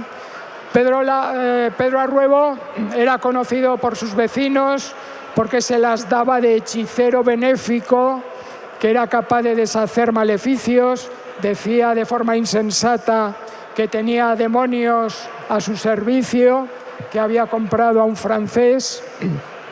Bueno, esas actividades lo van a llevar a ser juzgado por el obispo de Jaca y luego por la Inquisición. Y luego su trayectoria es cada vez más sorprendente, es desterrado por la Inquisición, pero consigue que le perdone el propio Inquisidor General en Madrid. Luego protagonizará otra huida y se va a Italia hasta la corte pontificia y cuando vuelve ya es encarcelado y va a pasar sus últimos años de vida en las cárceles de la Inquisición y las cárceles reales de Zaragoza. Él vive aquí. Él y su familia en la documentación aparecen como señores de la Artosa. No eran los señores, eran arrendatarios de quien era el propietario de este lugar, el único señorío feudal del Valle de Tena, junto al río Gállego. El propietario de este lugar era el monasterio de San Juan de la Peña. Una presentación un poco especial. Todas tienen sus características, pero yo creo que ninguno de nosotros hemos asistido a la presentación de un libro escrito por una persona que se ha decidido, en lugar de publicar el libro, poner un seudónimo, algo que hace mucha gente últimamente, pues para separar, por ejemplo, su trayectoria profesional de su trayectoria literaria.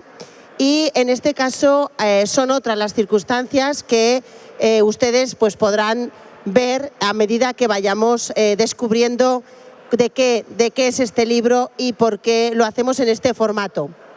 El autor no ha podido estar aquí con nosotros, pero los medios tecnológicos, las nuevas formas de publicar y también las nuevas formas de estar en el mundo hacen que podamos tener hoy aquí esta presentación de este libro, Desde el agujero, que yo creo que ustedes ven por aquí, y cuyo autor es J.C. Alevín. Él les decía que no había pasado, por lo menos en esta feria, nunca, porque generalmente acostumbramos a tener al autor y que él nos cuente cosas.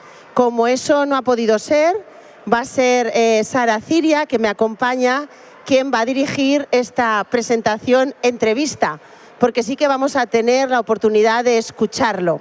Así que por ese lado no se preocupen, que vamos a tener su voz y van a saber de primera mano de qué va el libro, por qué está escrito y por qué ha decidido presentarlo aquí en Monzón. Es un libro que se ha autoeditado y que por lo tanto quien quiera adquirirlo está en el stand de autoeditores al principio del pabellón y que como ocurre tantas veces, ha sido una edición que se puede comprar online y que hace que llegue a muchísimas personas. El mercado editorial ahora tiene también como característica que muchas veces no se venden los libros mano a mano, día a día y personalmente, sino que hay libros que tienen muchísimo éxito, pero que accedemos a ellos a través de las plataformas. Yo simplemente voy a hacer de moderadora. Si Sara me necesita, aquí estoy. Y de momento lo único que voy a hacer es pasarle la palabra a Sara, que presente un poco este proyecto, y luego iremos escuchando a JC Alevín e iremos disfrutando de esta presentación. Pues muchas gracias, Olga, y gracias a todos. Y como bien has dicho, hoy presentamos Desde el agujero, que es una historia narrada en primera persona por JC Alevín y que cuenta un proceso de maltrato a través de la convivencia con una pareja narcisista. Es una lucha a todos los niveles que plantea al lector cuestiones como dónde están los límites y si merece la pena seguir luchando por una relación cuando se dan determinadas condiciones. Un proceso de la oscuridad a la luz que parte de una petición de ayuda y termina con un mensaje de esperanza. Es un libro que nace como un camino de reconstrucción, pero que también quiere y puede ser una ayuda para quienes vivan o hayan vivido un proceso similar. El autor reside en el extranjero, no puede estar hoy aquí físicamente, aunque estoy segura de que su corazón y su mente están aquí ahora con nosotros. Sí que vamos a escuchar su voz y queremos que sea él quien nos dé a conocer con detalle su libro.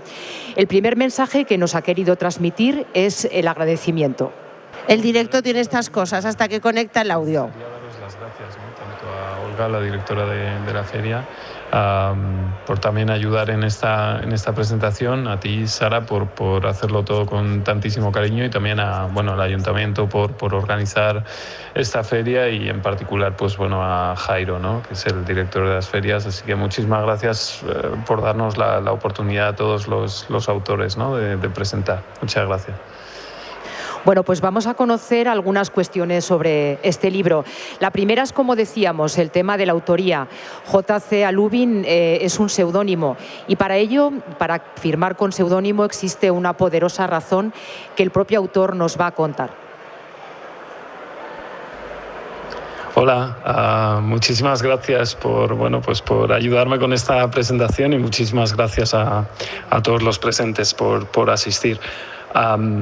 El hecho de que el libro esté escrito con un seudónimo es precisamente el mismo hecho por el que no puedo estar ahí en este momento con vosotros, ¿no? Está escrito con seudónimo básicamente para proteger la privacidad de las personas que están envueltas en esta historia, ¿no? Que es la mía, la de mi expareja y, por supuesto, también la de mis hijos. El libro trata de un tema crudo, que son los abusos, las humillaciones, los maltratos constantes y que han sido reales. Y si bien personalmente no me avergüenzo de ello, considero que el foco debe ponerse en el qué y no en el quién. Al final no importa tanto quiénes son las personas que se ven envueltas en esta historia, sino en realidad el darse cuenta de los hechos que suceden, ¿no? Y que al final cualquiera podemos tener la mala suerte de elegir a la persona equivocada, o en este caso en realidad al revés, ¿no? De haber tenido la mala suerte de que una persona con un trastorno de la personalidad narcisista, en este caso, haya colocado, digamos, su punto de mira en nosotros y nos haya convertido de alguna manera en sus presas, ¿no? En sus víctimas. Curioso, se habla a veces de la mala elección, de elegir a la persona equivocada, pero también de ser elegido por una persona equivocada. Vamos ahora también con el contenido. Lo primero que nos ha llamado la atención es el título, y llama poderosamente la atención nada más ver la portada. Desde el agujero es un nombre contundente y la portada también lo es. ¿A qué se refiere este título y qué se cuenta en este libro? La verdad es que le di muchas vueltas a todo, tanto al título como a la portada, como al dibujo, como a los colores, a todo. Al final, bueno, el libro lo he publicado de manera independiente y no he contado con el apoyo de una editorial detrás, ¿no? Así que, bueno, pues eres tú mismo quien tiene que pensar en todas estas cosas y al final pues es una especie de yo me lo guiso, yo me lo como, ¿no? Pero bueno, intenté que todo transmitiera un mensaje único, ¿no? Y explícito y unívoco también, ¿no?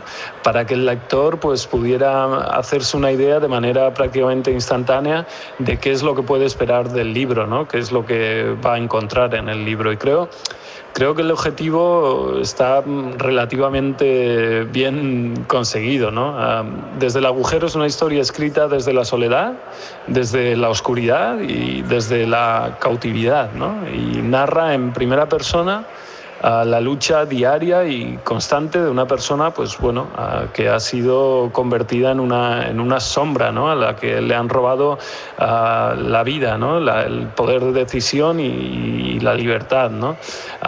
Y además le han robado todo eso, o le ha robado todo eso la persona en la cual depositó anteriormente toda su confianza y todo su amor, ¿no? Su destino, en definitiva. Y bueno, representa una lucha pues a todos los niveles, a nivel emocional, físico, mental, material e incluso filosófico, ¿no? Porque muchas veces te hace plantearte cuestiones en este sentido, ¿no? Uno se pregunta a menudo cuál es el sentido que tiene su vida, ¿no? ¿Vale la pena vivir así o no? Entonces, en ese sentido es incluso algo filosófico, ya te digo. Y bueno, si ves el diseño, pues ves ese brazo que va saliendo de un agujero en el que uno está solo, está oscuro, no ve nada más que oscuridad. Y bueno, es un brazo que al final tiene una mano que está pidiendo ayuda, ¿no? Porque también uno se encuentra muy solo, ¿no? Es una mano que busca auxilio y que representa a una persona que está agotada, pero que a la vez se resiste a darse por vencida, ¿no? Y es que, bueno, esta es la dualidad que se nos plantea en el libro y muchas veces también en la vida, ¿no? Y a una dualidad a la que le tenemos que encontrar respuesta: resistir o desistir. Y bueno, espero que la mayoría o todos podamos optar por lo primero, ¿no? Por resistir y no por desistir. Como ves, un mensaje de esperanza, ¿no? Y esa dualidad, ¿no? Entre resistir y desistir, esas dos palabras casi idénticas pero tan diferentes. Sí, además, Sara, yo que estoy viviendo en primera línea todas las presentaciones de esta edición y ya hace algún tiempo también, vemos cada vez que hay más personas que se atreven no solo a resistir y no desistir, sino a compartir esa experiencia tantas veces durísima como esta, y que lo hacen precisamente no ya como una liberación personal o no ya como una denuncia, sino que lo hacen como una forma de ayudar a otros que pueden estar pasando circunstancias parecidas, experiencias parecidas. Y esto lo vemos mucho, fíjate, llevamos mitad de feria. Ayer se presentó Taquicardia, Teresa Álvarez, que diagnosticada de una enfermedad de fatiga crónica a partir del COVID, en la que muchísimas mujeres, sobre todo mujeres, pues se les ha quedado esa secuela y estaban muy invisibilizadas porque parecía que se quejaban por otras cosas, la típica de no te quejes, o los libros que estamos viendo en las editoriales infantiles y juveniles que visibilizan la diferencia, los niños TEA, los niños que sufren bullying, los niños que se sienten mal por sentirse diferentes, cuando eso es realmente lo bueno. O esta mañana que hemos asistido también a 22 pasos, 1 kilómetro, donde también se visibiliza esas enfermedades que eran tan tabú nombrarlas y que son, yo no me atrevería a decir que son más importantes que las físicas, pero así lo creo, porque las físicas te dan un diagnóstico y siempre tiene cura, aunque te corten la mano, pero te queda el cuerpo. pero en aspectos así, en aspectos emocionales, mentales, personales, psicológicos, no te pueden amputar una personalidad, no te pueden amputar tu vida. Y todos estos casos de los que estamos hablando, está bien que se visibilicen para que todo el mundo nos pongamos en el lugar del otro, no banalicemos, no menospreciemos lo que les pasa a los demás, porque todos somos distintos y hay gente pues que se les tiene que decir que su libertad acaba donde empieza la otra. Y luego también la escritura como terapia y como forma de ayudarse a uno mismo y de ayudar a los demás, ¿no? Exactamente. En este caso, pues una dura experiencia personal que se convirtió en un libro. Otra cosa que queremos saber es qué llevó a J.C. Lubin a escribir este libro y qué sensaciones le ha generado el proceso de redactarlo y cómo se ha quedado una vez terminado. Vamos a escucharlo. Pues yo te diría que ha habido tres razones o tres motivaciones esenciales para escribir el libro. La primera sería la idea de que escribir la historia me permitiría, tras haber podido escapar de esa prisión, haber alcanzado de nuevo, digamos, la libertad fuera de ese agujero, escribir la historia me permitiría ponerle de alguna manera un punto y final a esa etapa de mi vida. Y poder mirar y enfrentar el futuro, ¿no? Yo creo que sí, era como acabar una etapa, poner un punto y final y no quedarte estancado en el recuerdo, incluso en la culpa que uno puede llegar incluso a sentir y mirar adelante e intentar reconstruir tu vida. Y en ese sentido la verdad es que me ayudó ese objetivo, yo creo que lo cumplí. La segunda razón sería porque durante mucho tiempo devoré literalmente, como dicen los jóvenes ahora, devoré contenido de todo tipo sobre narcisismo, vídeos, podcasts, otros libros y la mayoría de ellos pues están creados por psicólogos, ¿no? Expertos en la materia que te explican a qué se debe y cómo funciona ese trastorno, que está muy bien. Pero para mí yo creía que faltaba un contenido que de verdad llegara a conectar mejor, de una manera más personal y más cercana con las víctimas, ¿no? Con quienes están sufriendo estas situaciones. Entonces, sí, esa fue una de las motivaciones, ¿no? Poder afrontar esta problemática desde una óptica más cercana a las víctimas, ¿no? Digamos con menos palabras técnicas y con más hechos, menos teórico y más práctico, ¿no? Y creo que de esta forma el libro, pues tanto a la gente que no esté en esas situaciones logra engancharla más, porque ya te digo, no está enfocado desde un punto de vista teórico, sino más práctico, y también obviamente conecta mejor con quienes sí están sufriendo lamentablemente este tipo de situaciones, ¿no? Y por último, yo creo que quizá la más importante pues es la idea de que mi historia podría servirle a otras personas, porque cuando estás dentro de esta situación muchas veces sientes que tu vida está pasando como una película delante de ti y tú te has convertido prácticamente en un mero espectador, ¿no? de esa película, un espectador de tu vida, ¿no? De la película de tu vida en la que en realidad no estás escribiendo tú el guión, no te está permitido decidir. Estás solo y no tienes capacidad de decisión, y por mucho que grites, tus gritos son ahogados, ¿no? Te falta voz. Entonces pensé que escribir mi historia en un libro podría suponer una ayuda para quien se encuentre en esa situación. Y si no de ayuda, por lo menos de consuelo, ¿no? Porque te puedo asegurar que en esa situación, aunque el refranero español es muy sabio, eso de mal de muchos consuelo de tontos, la verdad es que yo creo que en este caso específico el consuelo también ayuda, ¿no? Y yo creo que este sería el motivo principal, poder ayudar a otras personas que estuvieran en mi situación. Igual me estoy alargando un poquito en esta pregunta, y lo siento, pero son muchas cosas. En cuanto a las sensaciones, digamos, durante el proceso de escritura es curioso porque la verdad es que me acuerdo de todas las situaciones como si las hubiera vivido ayer mismo, ¿no? Detalles, miradas, gestos, palabras, y lo recuerdo con una nitidez que me llegaba incluso a asustar a mí mismo, ¿no? Y bueno, una vez terminado, yo creo que la sensación que tengo sin lugar a dudas es de satisfacción y de perdón, de no tener rencor, de mirar para adelante, de haber puesto un punto final a esa etapa y de no perder el tiempo dándole vueltas a qué pasó, ¿no? Sino, bueno, enfocarte en el futuro, en la felicidad de ser libre, de ser dueño de tu vida otra vez y bueno, es eso. O sea, la verdad es que estoy muy contento de haber vivido todo lo que viví porque al final es lo que me ha traído hasta aquí, ¿no? Bueno, al final todos somos el producto de lo que nos ha pasado, ¿no?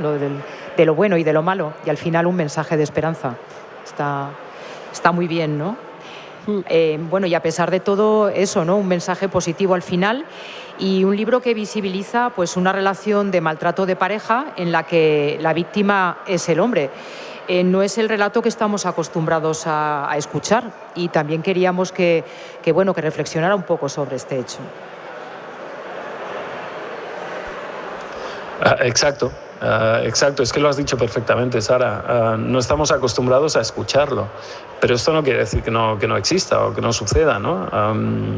El maltrato, en fin, sobre todo en este caso, que es un maltrato psicológico, básicamente, yo creo que puede darse en las dos direcciones, ¿no? Y quizá el hecho de que el hombre no visibilice ese maltrato al que es sometido, pues bueno, al final cada uno somos de nuestro padre y de nuestra madre, ¿no? Todos somos diferentes, pero es posible que sí, que el hombre pueda, en fin, intentar o pecar, mejor dicho, de querer aparentar una fortaleza, en fin, de querer mostrar que somos indestructibles, ¿no? Que nadie puede hacernos daño, pero no es así. A lo mejor pueden sentir vergüenza de no querer visibilizarlo porque porque la gente pueda identificarlos como alguien débil, ¿no?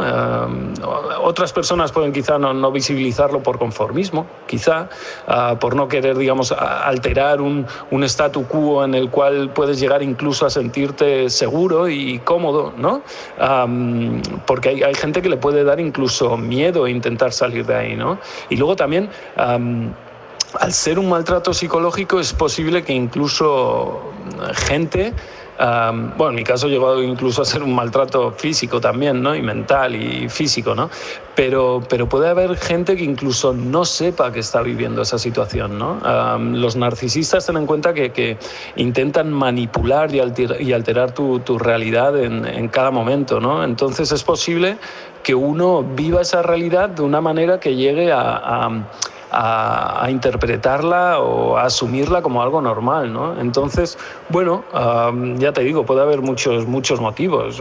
También hay gente que puede ser que crea que está sola y piense, bueno, ¿para qué voy a decir esto si nadie me va a creer o nadie me va a apoyar? O están en un estado depresivo en el que, bueno, no se sienten capaces de luchar, ¿no? Porque al final es una lucha, ¿no? Es una batalla que hay que sacar adelante y para que se requieren convicción, fortaleza, en fin, se requieren herramientas que el mismo narcisista te va robando día tras día, ¿no? Esa autoconfianza, esa fuerza, esa energía, esa confianza en sí mismo y en fin, en valorarse a sí mismo, ¿no? En creer que uno puede hacer las cosas. Entonces es muy difícil. ¿Por qué? No sé, pueden ser por muchas razones. En mi caso, como ves, bueno, decidí contarlo y la verdad es que, bueno, muy contento con la decisión. Bueno, pues contento con la decisión al final y bueno, el resultado, la verdad, que vale la pena, ¿no? Aunque sea, pues eso. Otra cuestión que hemos querido conocer, ¿no? Ya hablamos mucho tanto de exteriorizar nuestras emociones, las cosas que nos han pasado, como del tema de la autoficción, ¿no? En la literatura, que es un fenómeno, tú lo sabes mejor que yo seguro, pero seguro que creciente, ¿no? Y bueno, que está bastante en boga, ¿no? Hacer autoficción, o un poco. Entonces hemos querido saber también cuánto había de realidad y cuánto había de ficción en El agujero. Y eso nos ha contestado. Esta es muy fácil. Ojalá hubiera algo de ficción en la historia. No hay absolutamente nada de ficción en la historia, más allá, pues bueno, de haber modificado algunos escenarios que pudieran llevar a la identificación expresa de los personajes, pero no hay nada de ficción en el libro. Pues eso, todo real excepto pequeños detalles. Una de las sensaciones que nos genera este libro es la cercanía del autor, porque la voz narrativa interpela, se dirige muchas veces al lector. Y algo que también queremos saber, ¿a quién va dirigido este libro? ¿En quién pensaba J.C. Lubin cuando lo escribía? ¿Y a quién se lo recomendaría? Sí, es cierto. Sí, el libro interpela muchas veces al lector, porque en realidad, bueno, como te digo, el objetivo es ayudar. El objetivo principal era ayudar al lector, ¿no? Y quiero pretendía que el lector sienta que estamos juntos en esto, ¿no? Quiero hacerle partícipe de mi historia y a la vez también tenderle una mano para caminar juntos la suya, ¿no? O tenderle una mano para poder sacarle también a esa persona de ese agujero en el que pueda encontrarse, ¿no? Una especie de ser compañeros en esto, ¿no? De estar en el mismo barco y de caminar juntos la misma historia, ¿no? Como he dicho antes, la intención es ser cercano, intentar que mi historia pues, pueda servirles de ayuda a todos aquellos que se encuentren en esta situación, ¿no? Que pueda ser una luz en la oscuridad, una esperanza, algo a lo que poder agarrarse para encontrar, en fin, fuerza, ¿no? Algo a lo que poder agarrarse para poder reconstruirte por dentro, ¿no? Y al final conseguir reconstruir también una vida que te merezca la pena vivir, ¿no? Pero bueno, eso es, digamos, de una manera específica. Luego, de una manera más general, pues seguramente también interpela pues, a las personas que estén leyendo y que, bueno, que a lo mejor no estén viviendo esta situación, pero que pueda interesarles de alguna manera las relaciones sociales, la mente humana. Lamentablemente las relaciones tóxicas y el narcisismo están cada vez más presentes en nuestra sociedad, ¿no? Están a la orden del día prácticamente. Entonces, pues bueno, todo el mundo que le interese una lectura en este sentido, pues bueno, yo creo que les puede gustar. Al final, si uno lo lee y puede llevarse algo y aprender, lo digo con toda la modestia del mundo, pero si alguien puede leer y aprender algo de una historia, sacarle cierto provecho, alguna conclusión, pues maravilloso. Ojalá sea así, por cierto. Bueno, como ya ha comentado el autor, el libro ha sido autoeditado. La primera edición es de junio de 2025 y se puede adquirir en la plataforma Amazon, además de aquí en la Feria del Libro de Monzón. El libro ya tiene pues, una cierta trayectoria, no demasiada, pero bueno, ya son algunos meses y queremos saber también qué balance hace su autor de cómo le ha ido desde su lanzamiento. Pues en mi opinión está siendo un éxito. La verdad es que, bueno, teniendo en cuenta que soy un autor novel y desconocido, creo que el libro está siendo un éxito. También es cierto que el éxito es algo relativo, ¿no? Y depende de las expectativas que tú tengas. Para mí, llegar a publicar el libro y que alguien que esté sufriendo, que está pasando por esa situación terrible en la otra punta de España pueda adquirirlo, pueda leerlo y pueda servirle de ayuda de alguna manera, pues para mí esto supone un éxito tremendo. En cuanto a cantidad de libros, creo que se han vendido unos más de 200, no te sé decir exacto el el número, pero más de 200, que creo que está muy bien. Y luego pues los comentarios también han sido muy positivos, ¿no? Hay personas que han dejado sus comentarios en Amazon y otras, bueno, que también pues por motivos de privacidad, imagino, pues me contactan en privado a través de las redes sociales, Instagram, que es la que uso yo, bueno, y me escriben sus situaciones, me cuentan su historia, y la verdad es que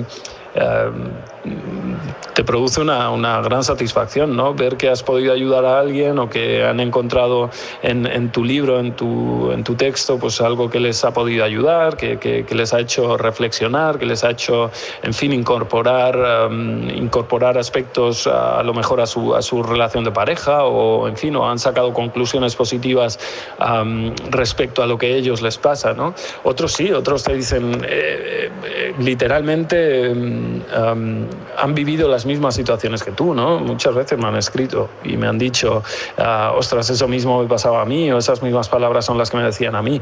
Entonces, bueno, hay veces que estas cosas, hay veces que te llegan incluso a poner los pelos de punta, ¿no?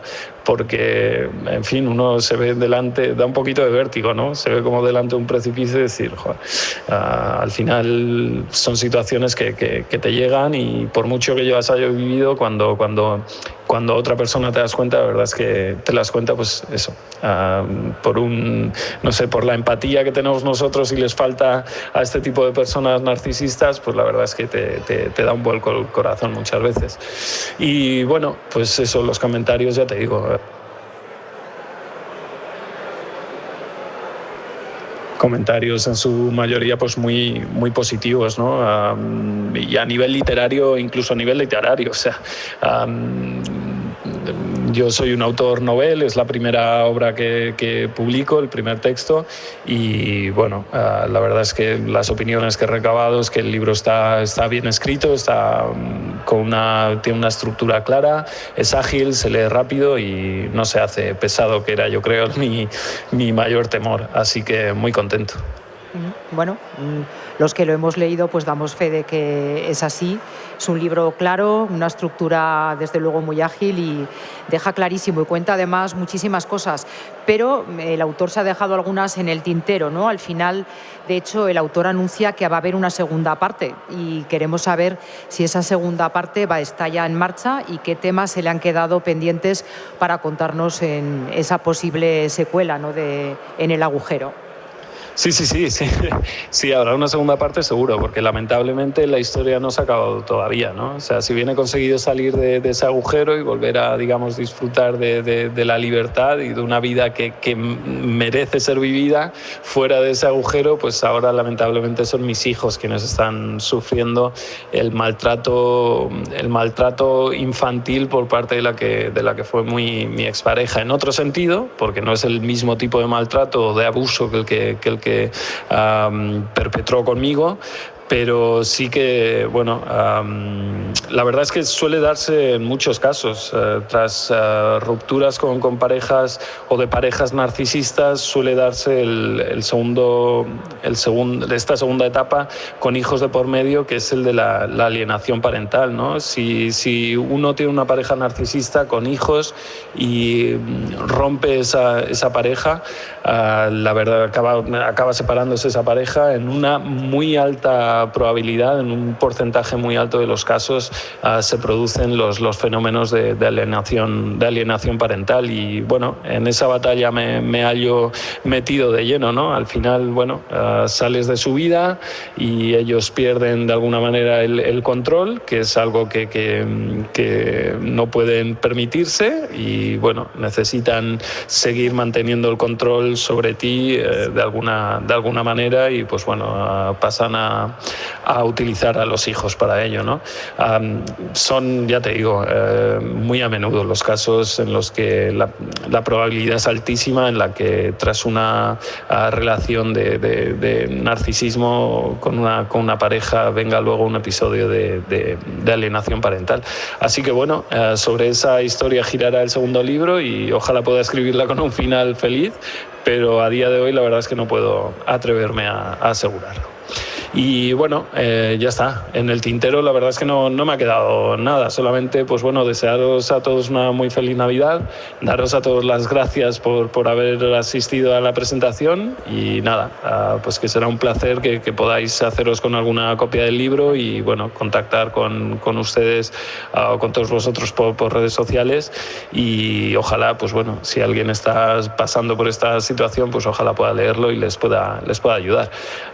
Y a ti, Sara, y a Olga, pues bueno, también por supuesto daros las gracias y mandaros un abrazo enorme. Feliz Navidad y... Bueno, pues desde luego gracias también a él por desnudar de alguna manera, bueno, y no de alguna manera, sino de una forma tan valiente, ¿no?, lo que son las emociones y vivencias de este tipo. Y bueno, y cosas que se han quedado pendientes también complicadas, ¿no?, para seguirlas contando en una segunda parte. Pues bueno, gracias Sara, gracias JC Alubin por compartir con nosotros tu historia, muy dura, pero yo me quedo sobre todo con esa palabra que ha pronunciado alto y claro, que es la palabra perdón. Qué importantes son las palabras para quien las dice y para quienes tenemos la fortuna de escucharlas. He pedido, y como los directos son así, supongo que todo el mundo lo ha percibido, que quería que se enfocara la contraportada. Me parece muy importante que nos detengamos, unos segundos, y mientras le damos un fuerte aplauso a este valiente, que podamos compartir esta contraportada porque contiene la esencia de su historia. Todos tenemos que pasar situaciones en esta vida, algunas más fáciles, otras más difíciles. El aprendizaje nos llega en el momento que nos llega y uno es más sabio cuanto más y más pronto aprende. Así que él es una lección de la que todos pues nos nutriremos y le mandamos un fortísimo abrazo que sabemos que le va a llegar. Gracias a todos vosotros. Gracias.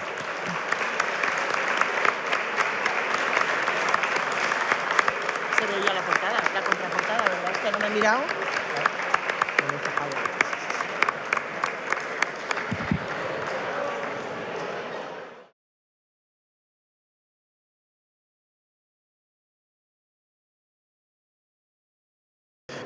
Que mantenga ese permanente esfuerzo por sacar adelante este proyecto que creemos que es imprescindible. De hecho, desde Rolde pues estamos desde el año 95, desde la primera edición, hemos estado siempre ahí acompañando y bueno, y que vengan los años que sean.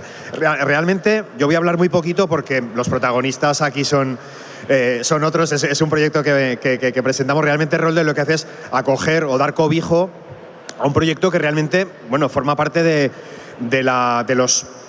los objetivos de los proyectos de una asociación que es Boira, Fablas de Cinco Villas, una asociación que aunque tiene un carácter territorial muy localizado, realmente los proyectos en los que se embarcan pues van mucho más allá de todo eso y siempre van muy encaminados a la dignificación de la lengua aragonesa, de esa parte tan importante de nuestro patrimonio, dándole sobre todo pues un sentido muy vivo.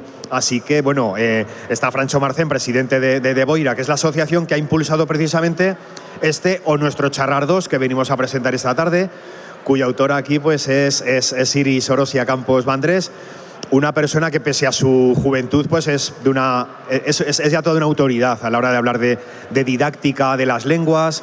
Además siempre pues es una persona que a ese rigor siempre acompaña pues una pasión auténtica por todos los proyectos en los que se embarca. Entonces, bueno, pues ella ha ideado un proyecto en el que le ha acompañado la ilustradora Delia Tello, o nuestro Charrar 2, que bueno, pues que realmente lo que nos viene es a dar pues bueno, pues una visión interactiva, muy intuitiva y participativa de lo que puede ser el trabajo con las lenguas, con el bilingüismo, con todo ese entramado que a lo que nos encamina también es un poco pues a un conocimiento mejor de lo nuestro, ¿no? Así que nada, lo importante es lo que tanto Francho como presidente de Boira, asociación editora de este o nuestro Charrar, e Iris nos vayan a contar. Así que llevamos más de 20 años con una labor investigadora de promoción de la lengua aragonesa, cursos, publicaciones, charlas.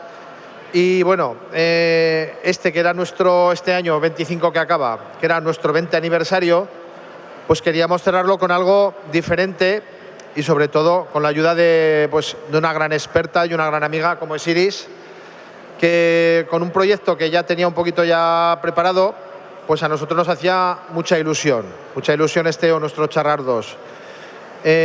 Contactamos, es fácil hablar con Iris, es fácil llegar a acuerdos. Por supuesto, Carlos, la ayuda que nos ha prestado ha sido impresionante. Incluso Dani, que lo tenemos por ahí, Daniel Viñuales, también muchas gracias a él. Y nada, un trabajo que esperemos que os guste para niños y niñas, para adultos, para todo el mundo. Sepa o no sepa aragonés, con esa tradición nuestra que sigue viva, que sigue presente en el día a día, porque al final lo que queremos es poner en valor ese acervo cultural que tenemos, que hay gente que lo denosta todavía. Nosotros desde Boira creemos que no lo podemos perder, ya no solo perder, queremos usarlo para enriquecer nuestro día a día, para aprender y para dignificar. A partir de allí, bueno, estoy hablando en castellano, que se me hace raro, que normalmente hablo en aragonés. A Iris la vamos a dejar que charre en aragonés. Muchas gracias a todos y os dejo con la protagonista, ¿vale? Iris, cuando quieras. Muchas gracias, Francho. Bueno, en primeras quiero agradecer a la Feria del Libro de Monzón que nos haya quiesto a jubilar esta tarde, que tenga siempre un espacio tal aragonés. También el agradecimiento primero a Boira por haber creído una otra vegada en un proyecto vinculado a la lengua aragonesa dende os alacez, dende a nineza, dende a xuventud, os materials didáuticos, os materials que son pensados pues para la gent chicota que va a estar heredada de esta luenga que lle de tot. Yo he estado un placer tornar a publicar con Boira, que siempre es muy fácil. Ya publiquemos un libro de la mostranza del aragonés en primer ciclo de primaria, que estío femos traña. Pues ahora he estado un placer tornar a repetir. Además también da man de rol de estudios aragoneses, con Carlos siempre cusirando, siempre adullando en todo proceso. Da man de Dani Viñuales como diseñador de material, que pues ya llevamos muchísimo tiempo trabajando de conjunta y también siempre salen muy bien las cosas cuando se fan en familia. En primeras quiero charrar una mica de don nace este proyecto o nuestro charrar, todo que este libro, esta caixa, este libro de fuellas libres, este libro de hojas libres, que lo hemos denominado asinas, y una chiqueta a partir de un proyecto que es más gran, que es comencipió con o nuestro charrar 1, que es ahora o nuestro charrar 1, que es este libro que publiquemos en 2022. Todo nació de una traza muy natural. Estoy yo haciendo una formación ta maestros en OCPR Juan de Lanuza, de Zaragoza. Charré de una entrevista que le van feito a Delia Tello, que es la ilustradora de estos materiales, porque ella eva creado una exposición que se clamaba Aragonés Ilustrato. De vez ofreciendo una experiencia de lectura que siga placentera y que permita a la persona que leye ir en fondaria en temas de cultura aragonesa. Por ejemplo, este primer refrán, amiquetas montonez, grano a grano se hace el granero, charra de la vida de María Moliner, de cómo a Mónico fue fendo esa gran obra que legó a la lengua castellana, que es tío suyo diccionario. Todos los refranes tienen a tarjeta y duplicata un texto en aragonés y a suya traducción en tau castellano. ¿Por qué? Porque probamos de estar inclusivas.